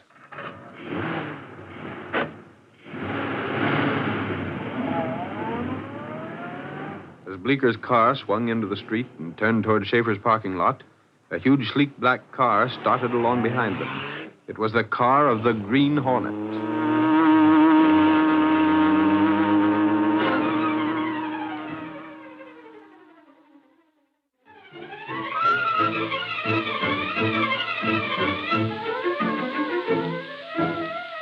Now to continue our story. In the Black Beauty, Britt Reed and Cato trailed the racketeer's car until they were certain Bleecker was heading for Schaefer's parking lot. Keep watching them, Cato. If they turn that next corner, there won't be any doubt about where they're going. Yes, sir. Fortunately for us, it's too late for there to be much traffic on the streets. Otherwise, we might be running constant risk of being recognized as the Green Hornet. Mr. Brett. What is it? The car. Oh, yes, Bleeker. He's turned the corner, Cato, heading for Schaefer's lot. Quick, turn in this alley. But, Mr. Do as Brett. I say. Swing the Black Beauty in here. Hurry before we're past it. Good enough. I don't understand. Why we didn't continue after them? Yes, but... Those 3 crooks were desperate men, Cato. They're sure to be heavily armed. If the Green Hornet walked in on them, we'd run into a hail of lead. I'll wait here a few minutes to give them time to get to where they're going. I'm going into that drugstore to make a phone call. And I want to be certain Bleeker is there when that phone rings.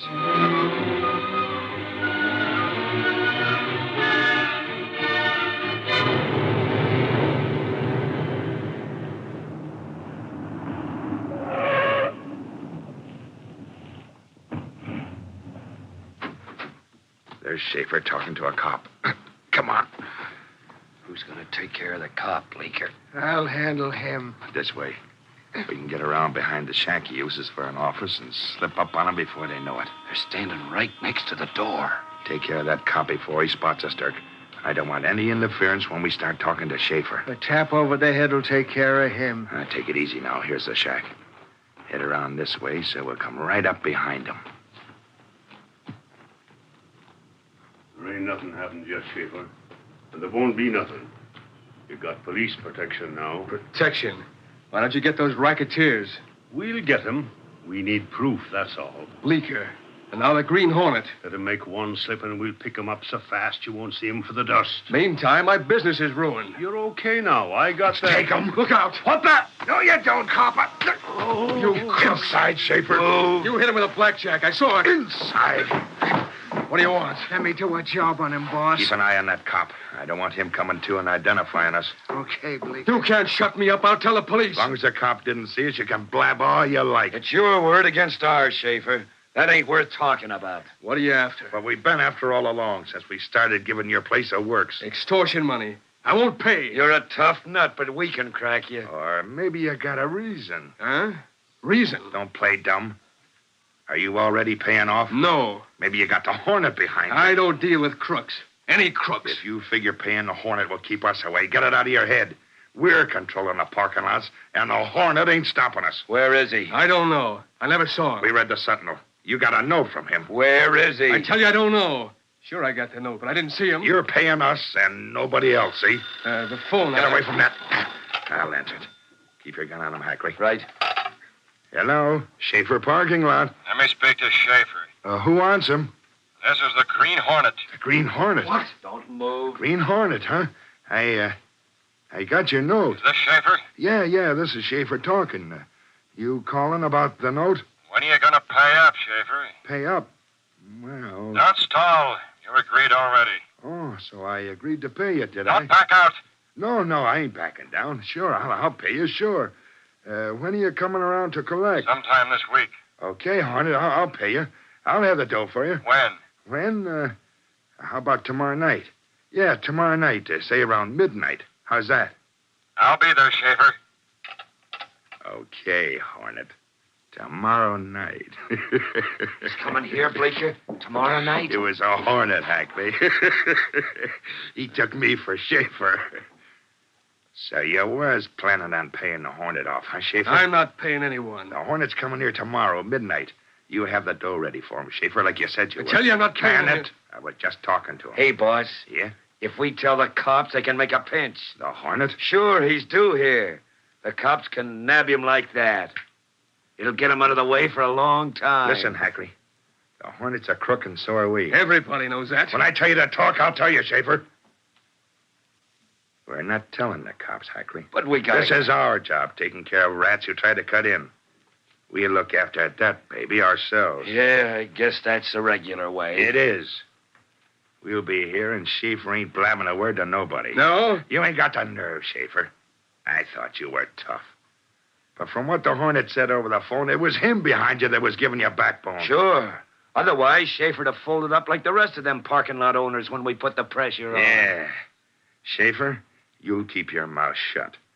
Because you know if you don't, we'll shut it for good. And if we don't, the Hornet will. So you're playing ball with our team, see? The Hornet's coming here tomorrow night, and we'll be around to meet him with a dose of lead.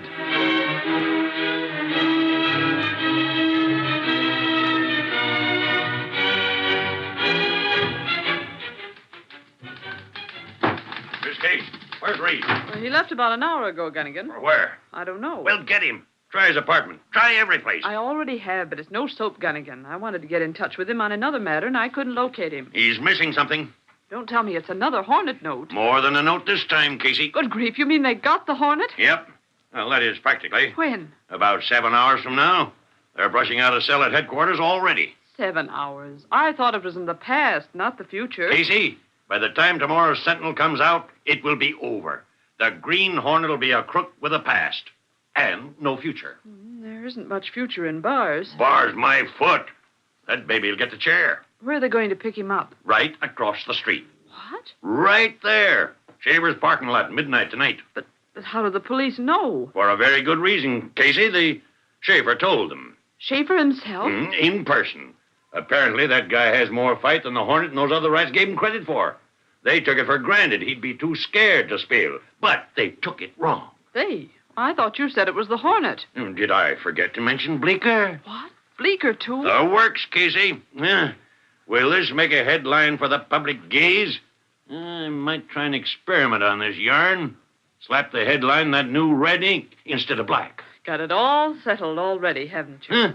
By gravy, Casey. You don't seem elated. Wake up! The Green Hornet's going to be captured. Yes, I can see that, and frankly, I'm a little bit sorry. Oh, you dames. You think he's a knight in armor. No, in a mask. Honestly, he's not as bad as he's painted. No, he's worse. Hey, Gunnigan, you've been looking for me. I'll say I have, Lowry. Where have you been? Downstairs in a place... Never mind. I know. You have an assignment tonight. Tonight? I was going to the fights. Throw the tickets in the ash can. This assignment is a racketeer roundup. Bleeker? Not only Bleeker, my little news hound. The big bug as well. Huh? The will-o'-the-wisp, known as the Green Hornet. Holy mackerel, Chief. When? Where? You'll get the details later. Just be at Shaver's parking lot with the police tonight. Will I? This is better than any fight. Looks like the finish of the Hornet. Where'd you get the tip, Gunnigan? From Axford. He was at headquarters with his pal Doyle when Shaver came in. Axford? Good grief, Gunnigan. That big lug couldn't get anything straight. He's always wrong. It's probably a month from tonight. Schaefer never said anything, and besides, it wasn't the Green Hornet in the first place. Sure, that's how Axford's tips always turn out. This time it's accurate. I wouldn't bet a plug nickel on anything that guy... Lowry, I'm not a fool. I know how Axford is, so I spoke to Doyle myself. This tip is authentic, the real McCoy. Well, that makes a difference. It does, plenty. We'll hold page 1 open. Gosh, I wish I could get in touch with Mr. Reed. He'd want to know about this. He'll read it in tomorrow's Sentinel. Reed's plain out of luck, Casey. But what's the difference? He'll still be able to pay the reward for the capture of the Hornet. Now get going, Lowry. Over to police headquarters. I'm on my horse. Schaefer's parking lot, midnight. I'll be there.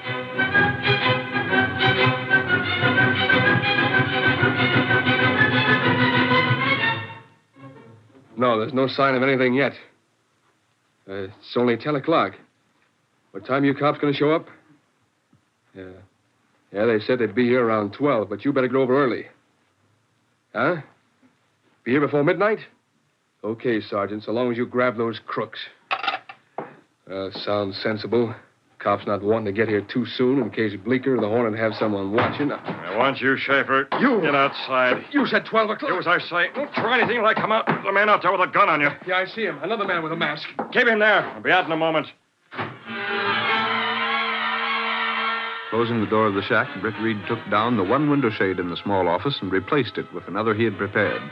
Then he shifted the desk lamp around. A few moments later... All right. Get back inside, Schaefer. You put out the lights. I don't want you making any phone calls between now and midnight. A gun. Take it. Yes, you... I can't breathe. All right. To the Black Beauty. It's all ready, Mr. Britt? I fixed the window shade, Cato. I didn't like to gas him, but it was necessary for our plan. We're coming back? According to the way you prepared the gas, Schaefer should be unconscious till around midnight. When he recovers, you'll put on the lights. And by that time, Bleeker and his rats will be here. We come back? Yeah, the Green Hornet will be here at midnight, Cato. But not in person.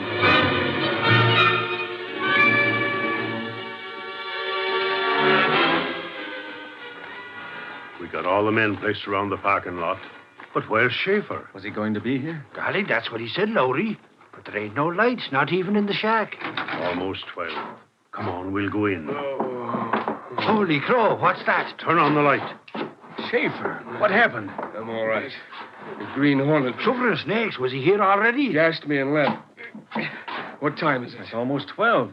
Hey, we better get out of here with the cops. Right. Come on. You stand right here outside the door where you told them crooks you would be. We'll have you covered. Okay. Remember, the cops want to catch the Hornet as well as Bleecker. Yeah, I got it. Car coming. Stay here, Schaefer. We'll be here within earshot. Hey, Lodi, I just noticed something. Stay here, you lug. Come on, back out of sight.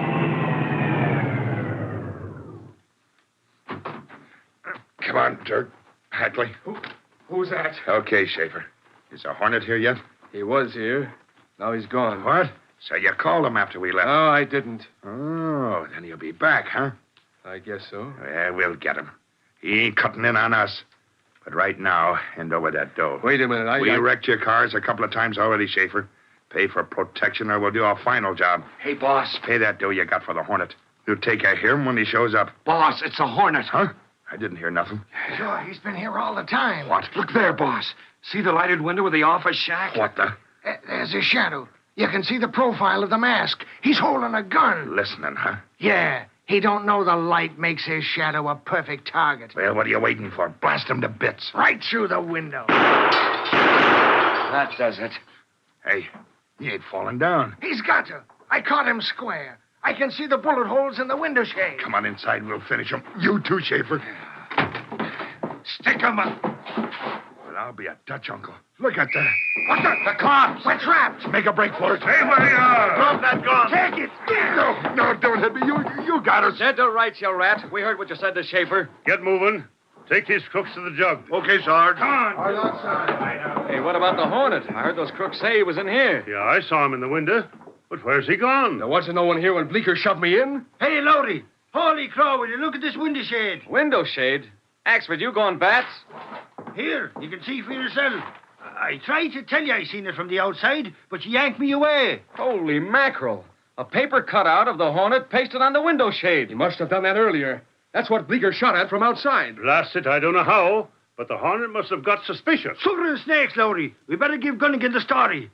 But golly, what kind of story is it when we ain't nabbed the Green Hornet? Street Pepper! Green Hornet evades police! Parking lot racket smash! Read all about it! Green Hornet still at large! Sentinel Extra! The story you have just heard is a copyrighted feature of the Green Hornet Incorporated. The situations and characters depicted in this drama are fictitious. Any similarity to actual persons or events of the past or present is coincidental. Field and Farrington speaking. This is the Mutual Broadcasting System.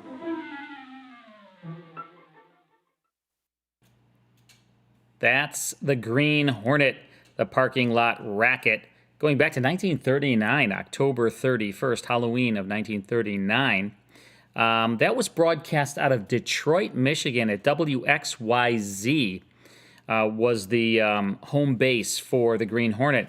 And there were two other radio shows that were broadcast from that same group of actors out of Detroit, and that's the Lone Ranger and Sergeant Preston of the Yukon. Like Al Hodge, who was playing the Green Hornet on here, he would play a different role on the Lone Ranger, and, it was a rotating cast, but a stable of actors that they employed over at WXYZ. Great radio show, The Green Hornet. That was broadcast way back in 1939. I mean, think about that. That was about 1 year after, almost 1 year to the day, after the War of the Worlds broadcast with Orson Welles, because the War of the Worlds was October 30th, 1938. Right. And we'll play that probably around Halloween. We'll talk more about it. Of course, the great Panic broadcast with Orson Welles. Hope you enjoyed that. You are viewing Do You Remember, our live stream show. I'm Carl Amari. This is Lisa Wolf. We host a national nostalgia radio show called Hollywood 360, and we stream for Do You Remember every Sunday night, 7 p.m. Central, about 2.5 hours. We play 4 classic radio shows for you. And in just a few minutes, we'll tune into Richard Diamond, Private Detective. Right, but I have something special on my lap. What is it? This is a coffee table book. So this is called The Top 100 Classic Radio Shows, and it's a very special book. Here's why. The first thing that makes it special is it was written partly by Carl Amari. Yes. That makes it special. Mm-hmm. I know you're a lot of things, but mostly you are a very well versed in classic radio. Well, So this book is over 200 pages, and the way it's laid out is really very special because it has a lot of information, a lot of pictures. Each one has a do you know with some trivia, a lot of background information. And I guess you and Martin Grams got together and did a poll and found out what everybody felt was the top 100 classic radio shows, which is no easy feat. Right. Because there are a lot of great radio shows. But more importantly, also, it includes 3 CDs in the back. You can see in the back of the book, and that has 6 additional radio shows. Also, a little extra bonus, there are 72 free downloads that you, where is it, in the front of the book here? And that is most of these 100 radio shows. So you can actually read about the shows and listen to most of the shows. Right. And that's really a full-bodied experience. Yeah, So we hope that you'll check it out. It really is a special book. Everybody who has this book really, really loves it, even me. Yeah, So you know what? we have a nice little version here. It has a great cover, and it's a really easy to read. It's not deep, so you can just kind of look through, turn the pictures. You can enjoy the pictures, spend as long as you want on each one, and move on. Here's it really is a coffee table book. You know, It really it's just great. is. You have some coffee, read about your favorite classic radio Right. shows. So if you're interested, go to our website, which is Hollywood360radio.com. You can read more about the book, check it out. We hope that you will order it. Everybody loves this book. I Yeah. know it's written by It's Carl, been a but big, still, big hit. everybody loves this book. Yeah, and it's Martin Grams, who is an expert on classic radio. We decided to get together and write a book. We might write some more together, but we were like, let's do a poll, and we went out to experts on classic radio. Came back with 100 shows. The Shadow was in here, of course. Suspense, Boston Blackie, Dr. Christian, Story of Dr. Kildare, Mysterious Traveler, so on and so forth. I love a mystery. So we have a lot of fun with And this. there's literally thousands of photographs. So it's a 224-page book with thousands of photographs, behind the scenes, the actors at the microphones, and it's very interactive because you've got the digital downloads and the CDs. So hope you'll check it out, Hollywood360radio.com. All right, Lisa, it's time for our final radio show for this evening, and it's a good one. Richard Diamond, Private Detective. Richard Diamond, Private Detective came to radio in 1949. Yeah, it did, until 1953. Blake Edwards, who, of course, directed all the Pink Panther movies. He was a terrific writer and producer-director. NBC Radio, hired him to create a detective that was not only hard-boiled, but fun and suave and romantic, because he had a girlfriend on the show as well. Carl. Yeah, it was a really interesting detective series. And at this time, in the late 1940s, Dick Powell, who was sort of he was a crooner. He was like in these kind of Busby Berkeley musicals, and he wasn't really thought of as like a detective type. But then he was cast in Murder My Sweet, a detective movie that was very, very popular. And everyone was kind of like, wow, Dick Powell, he not only can sing, he can act, and he can play tough. So NBC tapped him to star as Richard Diamond, Private Detective. And it was a great choice because he is amazing on here. Ed Begley plays Lieutenant Levinson. Of course, we all know Ed Begley Jr., the actor. That's his dad, Ed Begley Sr., on this show. Virginia Gregg was his girlfriend, Helen Asher, who was a millionaire. He didn't have hardly any money. He was like a detective trying to make a few bucks, and his girlfriend was a millionaire.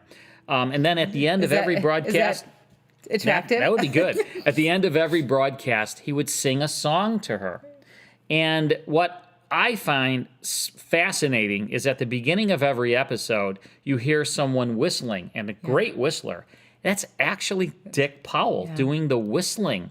And the song that he's whistling is Leave It to Love. That's the theme to Richard Diamond, Private Detective. I think you're going to love this. When it moved to television, Dick Powell felt, I'm probably too old to play it on TV. But he produced the television series and hired David Jansen to play Dick Powell on TV. Of course, David Jansen went on to great fame on The Fugitive. But he was television's Richard Diamond, Private Detective. And on the TV show, there was a secretary, and you only saw her legs. You never saw anywhere from her legs up, just her legs. And for a while, Mary Tyler Moore played that part of his secretary on the TV series. Yeah. I have a broadcast now called The Eddie Burke Case, going back to February 8th, 1952. This is an ABC broadcast. It's sponsored by Camel Cigarettes.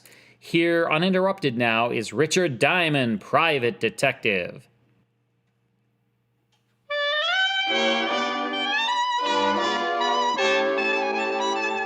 The makers of Camel Cigarettes present Dick Powell as Richard Diamond, Private Detective.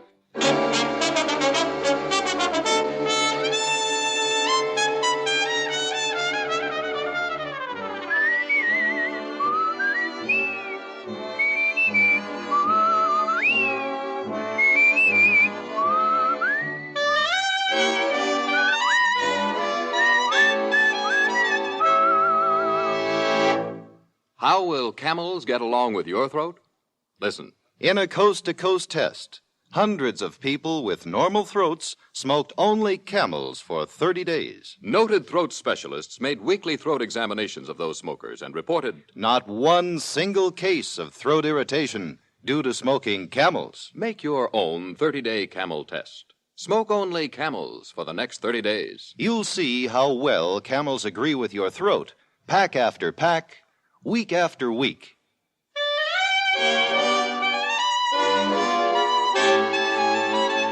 Now we bring you another transcribed adventure with Richard Diamond, Private Detective, starring Dick Powell.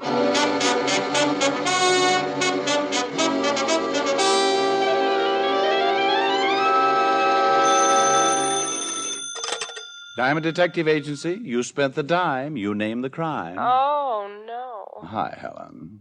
Hi. Rick, what kind of a slogan is that? You spent the dime, you name the crime. Well, it only applies to people calling from phone booths, dear. Well, I'm not calling from a phone booth. Then you have no right to judge the merits of my slogan. This is logic? Dear, you worry about your millions and I'll worry about my slogans. How is your bulging little bank account these days? Healthy, which is more than I am. I have a cold. Why, you poor kid. Cheer up, I'll let you take me to dinner tonight. That should make you feel better. Yeah, maybe. But, you know, I seem to remember a past generation where the men took the women to dinner. I suppose you never heard of that arrangement. No, but it does sound novel. Shall we try it? Love to. Good. I have 2 cents in my pocket. Beat me in front of the corner drugstore and I'll blow you to a stick of gum. Oh, Rick. On second thought, we'll split a stick of gum and save the other penny for entertainment. All right. I'll take you to dinner. Well, if you insist. I'll meet you and your wallet at 7, dear. Bring your own cough drops. We'll have a... Wow. I do believe a living creature has wandered into my emporium. Client? I think I put it more elegantly, but why quibble? See you at 7. Bye. Bye. Diamond? That's right. I'm Eddie Burke. Glad to know you, Mr. Burke. Eddie Burke. That's me. You said that before. Well? Well, what? Diamond, you know why I'm here. Don't stall. Sorry, pal, but I can't seem to remember who you are or why you're here. Should I? What is this, a game? Just hand over the package. You've been paid. I have? Well, that's news to my bank account. Now, Diamond, don't get smart with me.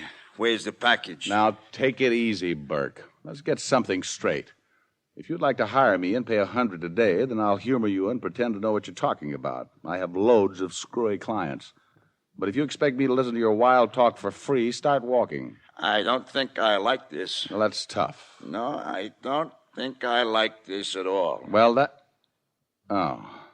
Well, I'm not sure I like that gun either. Then we're even. And now no more stalling. Hand me the package. All right. Only first you tell me where I find it. Okay, so you play it cozy. You plan to cash in on it yourself, huh? Burke, either this is someone's idea of a bad joke or you're a pretty mixed-up guy. What makes you think I should have a package that belongs to you? Casey got scared. Casey? Yeah, she decided the package would be safer with a private cop. She says she paid you $1,000 to keep it till I came for it. Well, all I can say is that Casey should never go near a lie detector. I never heard of her. Or you or your package. So put that gun back in your pocket and beat it, huh? You're pretty cool, Diamond. Only Casey don't lie. You open the package. You know what it's worth. Pal, you're so Stand up. Oh. Up, Diamond. Oh, suit yourself. Diamond, I'm not going to kill you unless I have to. Glad to hear it. Now, suppose you... Don't talk big. You'll be seeing me again real soon, only next time I contact you, you won't get off so easy. When you come to, if you're smart, you'll get that package and have it waiting for me. Now, keep your hands up.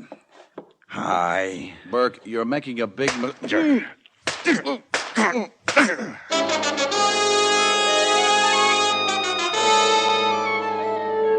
Oh, it isn't fun getting a face full of cold steel. Your eyes seem to fly back into your head, and by the time they bounce into position again, you're not seeing out of them. But in my business, things like this happen so often, I go to the blood bank once a week for a refill. I don't know how long I was out, but when I came to, I made the mistake of dragging myself to the wash basin and looking in the mirror. Oh. I looked like a bad dream trying to qualify as a nightmare. And then I got mad. I decided I wouldn't wait for Eddie Burke to come and see me. I'd rather find him first. I put my hat on what was left of my head, picked up my car from the garage, and headed downtown to the 5th Precinct and Lieutenant Walt Levinson. Hi, Fancy Pants. How's it? Wow. What happened to your kisser? Now, that's a new disguise, Walt. I'm posing as a pound of hamburger. Nice work. You even got the ketchup. No kidding, Rick. What gives? Well, a guy by the name of Eddie Burke must be a frustrated plastic surgeon. Well, he's not frustrated anymore. What caused it, Rick? It beats me. Burke came in, acted like I should have a package that belonged to him. Maybe he thought you were a Chinese laundry. Very funny. Ha ha. Don't kill yourself. You crack some more like that, and I might. Come on, let's get back to Burke. Well, I didn't know what package he was talking about and told him so. He thought I was lying and went to work on my face. Well, cheer up. It's an improvement. Bless your brass buttons and head. Thank you. You're welcome. Anyway, this was supposed to be a warning of what would happen next time Burke contacts me. What's he going to do, make weekly visits or something? Oh, no, nothing chummy like that. He just promised to look me up once more for the package. I see. Well, what brings you down here? You come to cry on my shoulder or fill out an assault charge against Burke? Neither, you sympathetic soul, you. Just thought you might know something about this Burke guy. I'd like to look him up and play some more games. I'll bet. Well, we've had Eddie Burke down here a few times. I'll get his file. What's his racket? He was set up on a counterfeiting rap several years ago. Before that, he was mixed up in about every... Yeah, here we are. Here's his folder. Good. It's a big one, isn't it? I'm going to look at a list of his friends. He said a gal named Casey told him I had the package. Casey? Never heard of him with a girl by that name. Oh, sure. She's the lad with the bat. What bat? The one she struck out with. Struck out? What are you talking about? You remember Casey at the bat? Yeah, but that was a man. Oh, here, look at the file. The only name you'll find connected with Burke is Manny Warren. Manny Warren? Oh. When was Manny mixed up with Burke? On that counterfeiting rap. They couldn't prove anything against Manny, so we let him go. You think he might know where Burke is now? It's hard to say. Manny's been running a big garage over on 71st. The address there in the folder. Yeah. Well, that seems to be the only lead. Here. You know, that package Burke lost and thinks you might have. Thought that was important, huh? Important enough to bash my head in. Why? I'm just thinking. When Eddie was picked up, we never found the plates he was making the phony dough from. Chances are he hit him. You think the plates might be in the package? Could be. Only I still can't figure out why this Casey dame would say she gave them to you. Well, neither can I, Fatty. But I'll try and find out. See you later. I drove across town and located Manny Warren's big garage. From the looks of the place, Manny had come a long way from his counterfeiting days with Eddie Burke. There were several trucks inside, but just one man, a beefy-looking character pounding out a dent in one of the truck fenders. I walked over to him. Say, buddy. Hey. Hey. Huh? Oh. Is the boss around? Who wants to know? That's a silly question. I want to know. Maybe he is, maybe he ain't. What do you want to see him about? I'd like to hire a truck. My relatives are coming in town for a sightseeing tour. Huh? Oh, skip it. Where's Manny? You tell me who you are, maybe I'll tell him you're here. Boss don't like to be interrupted all the time. Okay. We'll play it your way. Tell him Richard Diamond wants to see him. Richard Diamond? You're the private eye? The private black eye at the moment. Snap it up, huh? Okay, I'll tell Bill him. on that blue car, you'd better... Hello, Manny. Well, Diamond. Haven't seen you around for quite some time. I bet you've been heartsick. Yeah. What brings you down here? Eddie Burke. Eddie, yeah. Okay, Bill, get back to work. Yeah. Come on in the office, Diamond. Sit down. I'm not tired. About Eddie. What about him? You seen him lately? Well, what I want with a punk like Eddie. You were pals once. I'm glad you said once, Diamond. That was 7 years ago. I run a legitimate business now. So it seems. You must have made plenty off that counterfeit money to start a place like this, Manny. Yeah, just watch yourself, Diamond. They proved Eddie was mixed up in the queer money, not me. Yeah, let's skip the small talk. You know of any place Eddie might be staying? As like I say, it's been a long time since I knew Eddie. He had a girl back then, though. Maybe he still runs around with her. Was her name Casey by any chance? Yeah, that was it. Nancy Casey. She might be listed in the phone book. She might be. I'll take a look anyway. I'm sorry that's all the help I can give you, Shamus. You look it. Yeah, don't I? I'll drop around again sometime, though. Always glad to see a familiar face. I left Manny's garage and headed for a phone booth. In the book, I found a listing for a Miss Nancy Casey. The address turned out to be a rundown apartment building on the west side. But there was nothing rundown about the girl who answered my knock. She stood in the doorway with her head tilted as if to say, "What can I do for you?" Only the hard look in her eyes seemed to say, "Don't get ideas, bud." And her mouth, all it said was, Well? "Are you Nancy Casey? Nancy's out. I'm a roommate. Do you expect her back soon?" Yeah, she shouldn't be long. Who are you? Well, just a friend of hers. Mind if I come in and wait? I guess not. Oh, thanks. I was just making some coffee. Well, smells good. Sit down, I'll get you a cup. Cream and sugar? Oh, yes, thank you. Tell me, do you, know many of Nancy's friends? A few. Why? Well, Nancy and I have a mutual friend. I'd like to get in touch with him. Oh. Here's your coffee. Thanks. The friend's name is Eddie Burke. Oh, yeah. I heard Nancy speak of him. Your coffee all right? Huh? Yeah, fine. Yeah, Nancy talks about this Burt guy a lot. You ever come up to see her? Oh, once or twice. I was always out, though. Nancy should have been here before this. You have a date with her? Oh, not exactly. She goes out with a lot of guys. Me, I like to stay home. Read a lot. Well, to each his own. Do you read a lot? Only bubble gum wrappers. I read heavy stuff. Historical novels. Good for you. You want some more coffee? No, that's plenty. Sort of hot in here, isn't it? Is it? Yeah. Real hot. It'll get hotter, Mr. Diamond. Diamond? How did you know my name?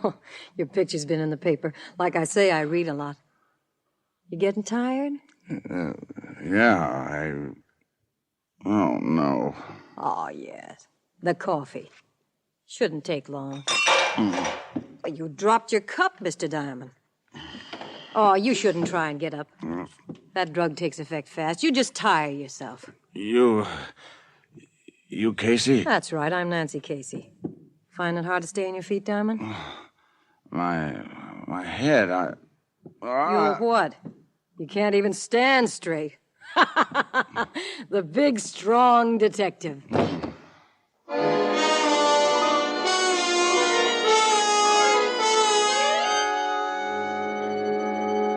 It was a long, peaceful sleep. I kept having a falling sensation like I was floating down into a dark well, only there was no bottom. My head felt light, and finally, I don't know how much later, I seemed to stop floating. My senses came back, and I remembered Casey and the cup of coffee. And then I heard the pounding. At first, it sounded far away, but it got louder. I felt something in my hands. I tried to focus on it as the pounding continued. It was my gun. Then I heard the voice. Open up! Police! Open up! I looked across the room, but I didn't like what I saw. Eddie Burke was propped up in a chair, and there were 2 bullet holes in his head. And chances were the bullets had come from my gun. Come on, open up in there. It's the police.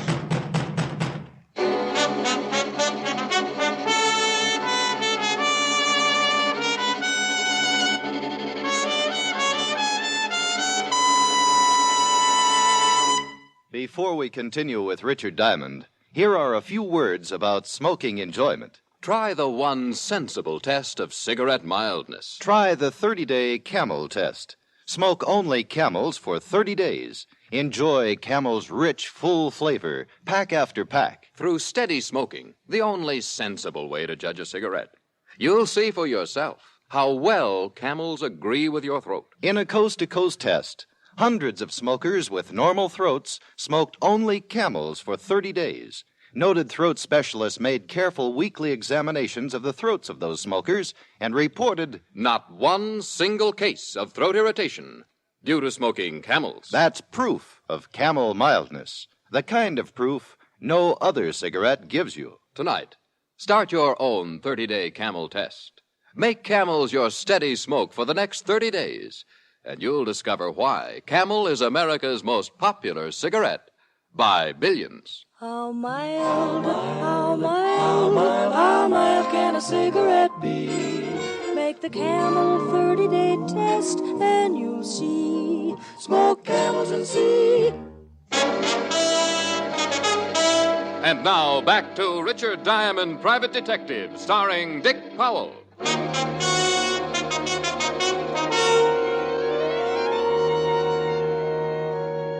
I opened the door of Nancy Casey's apartment and admitted Lieutenant Walt Levinson homicide. And he had good reason to be there, for Eddie Burke was certainly a case for homicide. I brought Walt up to date, told him about Casey drugging me and my finding the gun in my hand. It's a good thing Walt was my friend. He believed me. Well, Rick, it's been quite a day. Slugging, drugging. Now it looks like somebody's trying to frame you, but good. Yeah. What brought you here anyway, Walt? Anonymous phone call. Rick, somebody went to a lot of trouble to make it look like you killed Burke. Who was it, Casey dame? Yeah, but I don't think she's in this alone.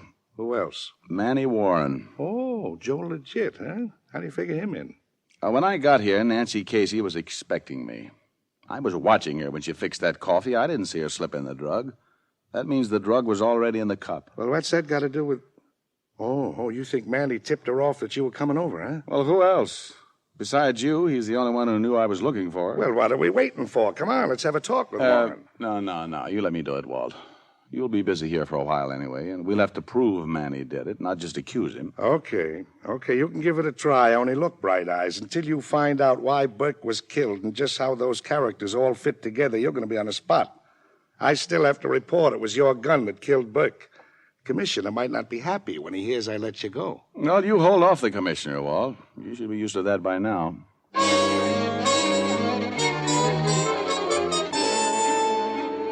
I left the apartment and drove across town back to Manny Warren's garage. But I still couldn't figure the tie-in. Nancy Casey had lied to Burke, told him I had the package he was looking for. Then she drugs me and Burke is killed.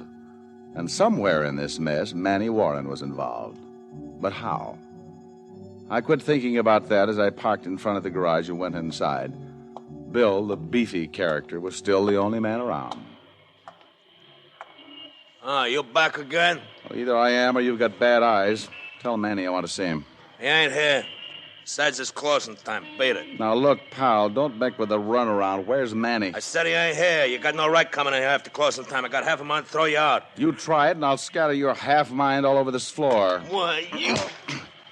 Now, where's Manny Warren? Let go. Let go of me. You're choking me. Manny ain't here, I tell you. Maybe he's home. Where's home? I don't know. Now, where's home? I don't know, I tell you. Maybe that's him now. Okay. Enter the office and answer it. And if it is Manny, ask him where he is. And don't try anything, or I'll make you look like I feel. Manny ain't gonna like this. Oh, shut up. Just answer that phone and hold the receiver up so I can hear, too. Hello? Bill, this is Casey. Is Manny there? No, he ain't. Well, I'll try his home then. If he should come in, though, tell him I found a place I'll be staying in for a while. I'm registered at the Carter Hotel as Nancy Collins. You got that? Yeah, I got it. Well, that's as good as Manny's address. Come on, Bill. Where you think you're taking me? To that closet over there. That'll keep you out of the way temporarily. Oh, no, you don't. I dragged Bill into the closet, locked it, and then headed for the Carter Hotel. Nancy Casey could clear up a lot of questions, and I was in a good mood to play quizmaster. She was in room 312, and I took the elevator to the 3rd floor. Then I reached her room, but before I could knock, I tried the door. It was locked. I threw my weight against it. I tried again, and the door flew open. No, it was quite a sight. Nancy Casey was writhing on the floor with a knife in her back. There was an open window, and climbing out of it onto the fire escape was Manny Warren. I scrambled after him. I was too close, and Manny knew it. He didn't try and run. Instead, he aimed a kick at my face as I climbed onto the fire escape. Diamond, I'll kill you. I'll kill you. Diamond, Manny Warren took a long trip down. I went back into the room. Nancy Casey was in a bad way, and I phoned for an ambulance. Oh, it hurts, Diamond.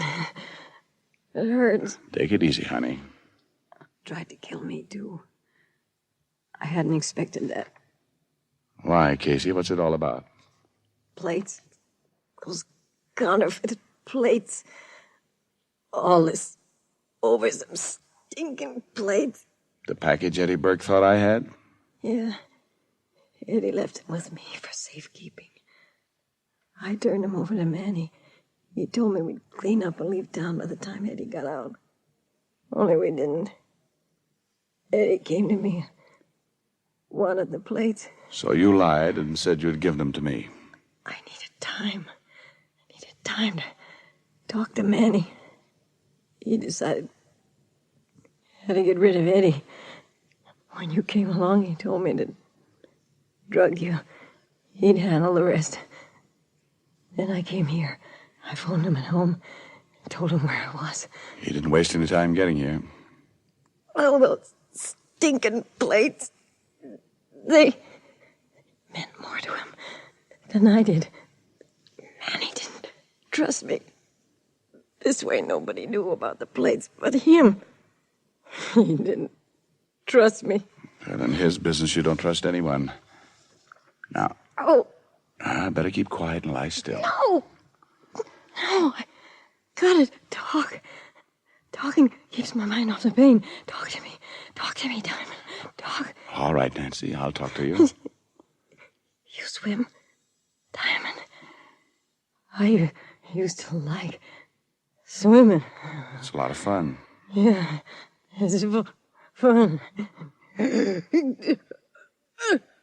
Hurts. Lie still. Old pain. I never could stand pain.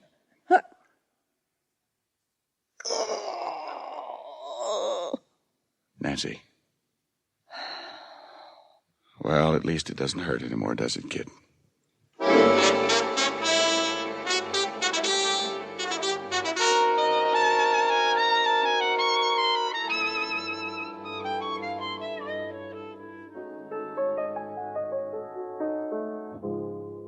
Rick, Yes, Helen, dear? You sure I can't get something to help your face? Not unless you have an old gas mask handy. You poor boy, I can't stand to see you all beaten up like this. You can't stand it. Honey, it's my face. Well, in its present form, I wouldn't brag about that. Oh, now that's what I like, a gal to cheer you up after a hard day's work. Hard day's work. Pistol whipped, drugged, framed. What a business. And what do you get out of it? Oh, 100 a day and a very high mercurochrome belt. Oh, I'm serious, Rick. Other men lead pleasant, quiet lives. They have nice jobs, nice homes, nice wives. I knew this conversation was leading somewhere. Well, while we're on the subject... I'm not safe. Dear, I want you to hear the nicest song. Oh, no. I'll sing it just for you. I might as well give up with my cold. You can sing louder than I can talk. Oh, saved by the skin of my vocal cords. Just wait until one day you have laryngitis, coward. How much do I love you? I'll tell you no lie. How deep is the ocean? How high is the sky? How many times a day do I think of you? How many roses are sprinkled with dew? How far would I travel to be where you are? How far is the journey from here to a star? And if I ever lost you, how much would I cry? How deep is the ocean? How high is the sky? Oh, very nice. Well, thank you, dear. Only somehow that sweet song doesn't go with that battered face of yours. No? It's like Frankenstein whistling Mother McCree. Oh, clever, clever. You know, I could take my bruises and leave. Why don't you just snap off the lamp and then I won't notice them? Helen, at times you are endowed with genius. Come here. And have you catch my cold? Not in your life. Oh, then let's turn the lights back on, dear. I can't stand to see all this darkness going to waste.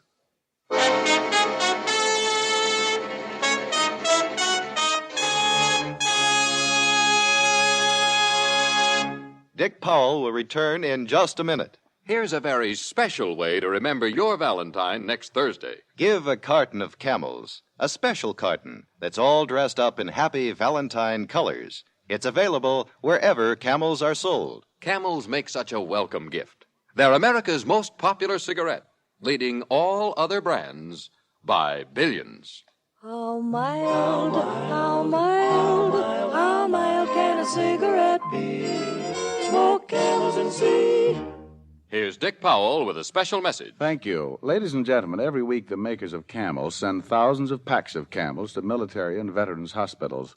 That's to help show the hospitalized men and women of our armed forces that the folks at home haven't forgotten their sacrifices. This week, the gift Camels go to Veterans Hospitals, Northport, New York, and Madison, Wisconsin, U.S. Army Station Hospital, Camp Breckenridge, Kentucky, to all overseas hospitals operated by the Northeast Command of the U.S. Air Force. Now until next week, enjoy Camels. I always do.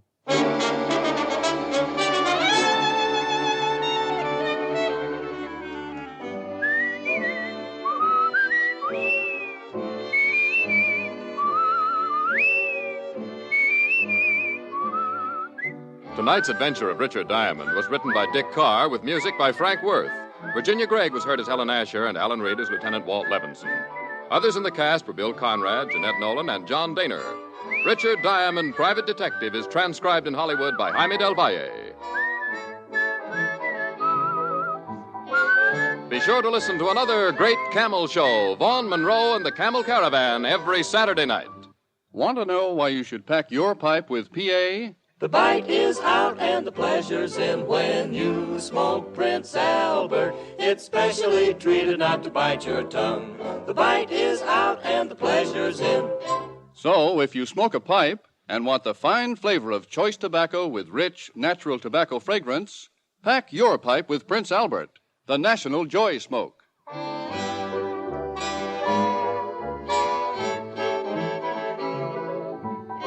Listen next week for another exciting adventure of Richard Diamond, starring Dick Powell. America is sold on the American Broadcasting Company. That's Richard Diamond, Private Detective, starring Dick Powell as the hard-boiled detective. And at the end there, he was singing a nice song to his girlfriend. Very romantic. Yeah, this had comedy. It had rough and tumble. It had a song. Romance. It was a very popular series. It ran a long time. It ran from 1949 until 1953, and then, as I said, made a transition to television with a different cast. You heard Alan Reed, the voice of Fred Flintstone, as Lieutenant Levinson on that show. Ed Begley, who played that role originally, had gone on to other things by this point, and Alan Reed came on and played that part. His girlfriend was Virginia Gregg, and Alfred Hitchcock utilized her as the voice on Psycho. She was Norman Bates's mother. Norman, on that great movie.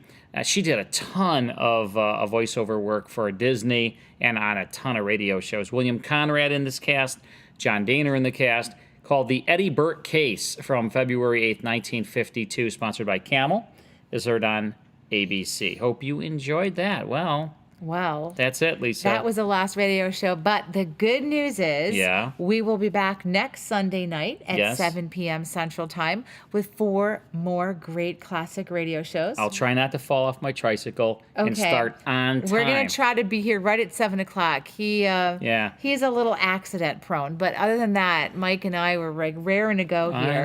Next time we'll just start without you. Yeah, go ahead. That's fine too. Fine. So next week at 7 o'clock on the dot, with or without Carl. Central. I said that already. Okay. With or without Carl, we will play The Adventures of Sherlock Holmes. We've got The Great Gildersleeve, Night Beat, and Tales of the Texas Rangers. Yep, that's next week right here on Do You Remember, the live stream. And check out our website for our radio show, Hollywood360radio.com. And thank you very, very much for watching and for listening. We'll see you next week.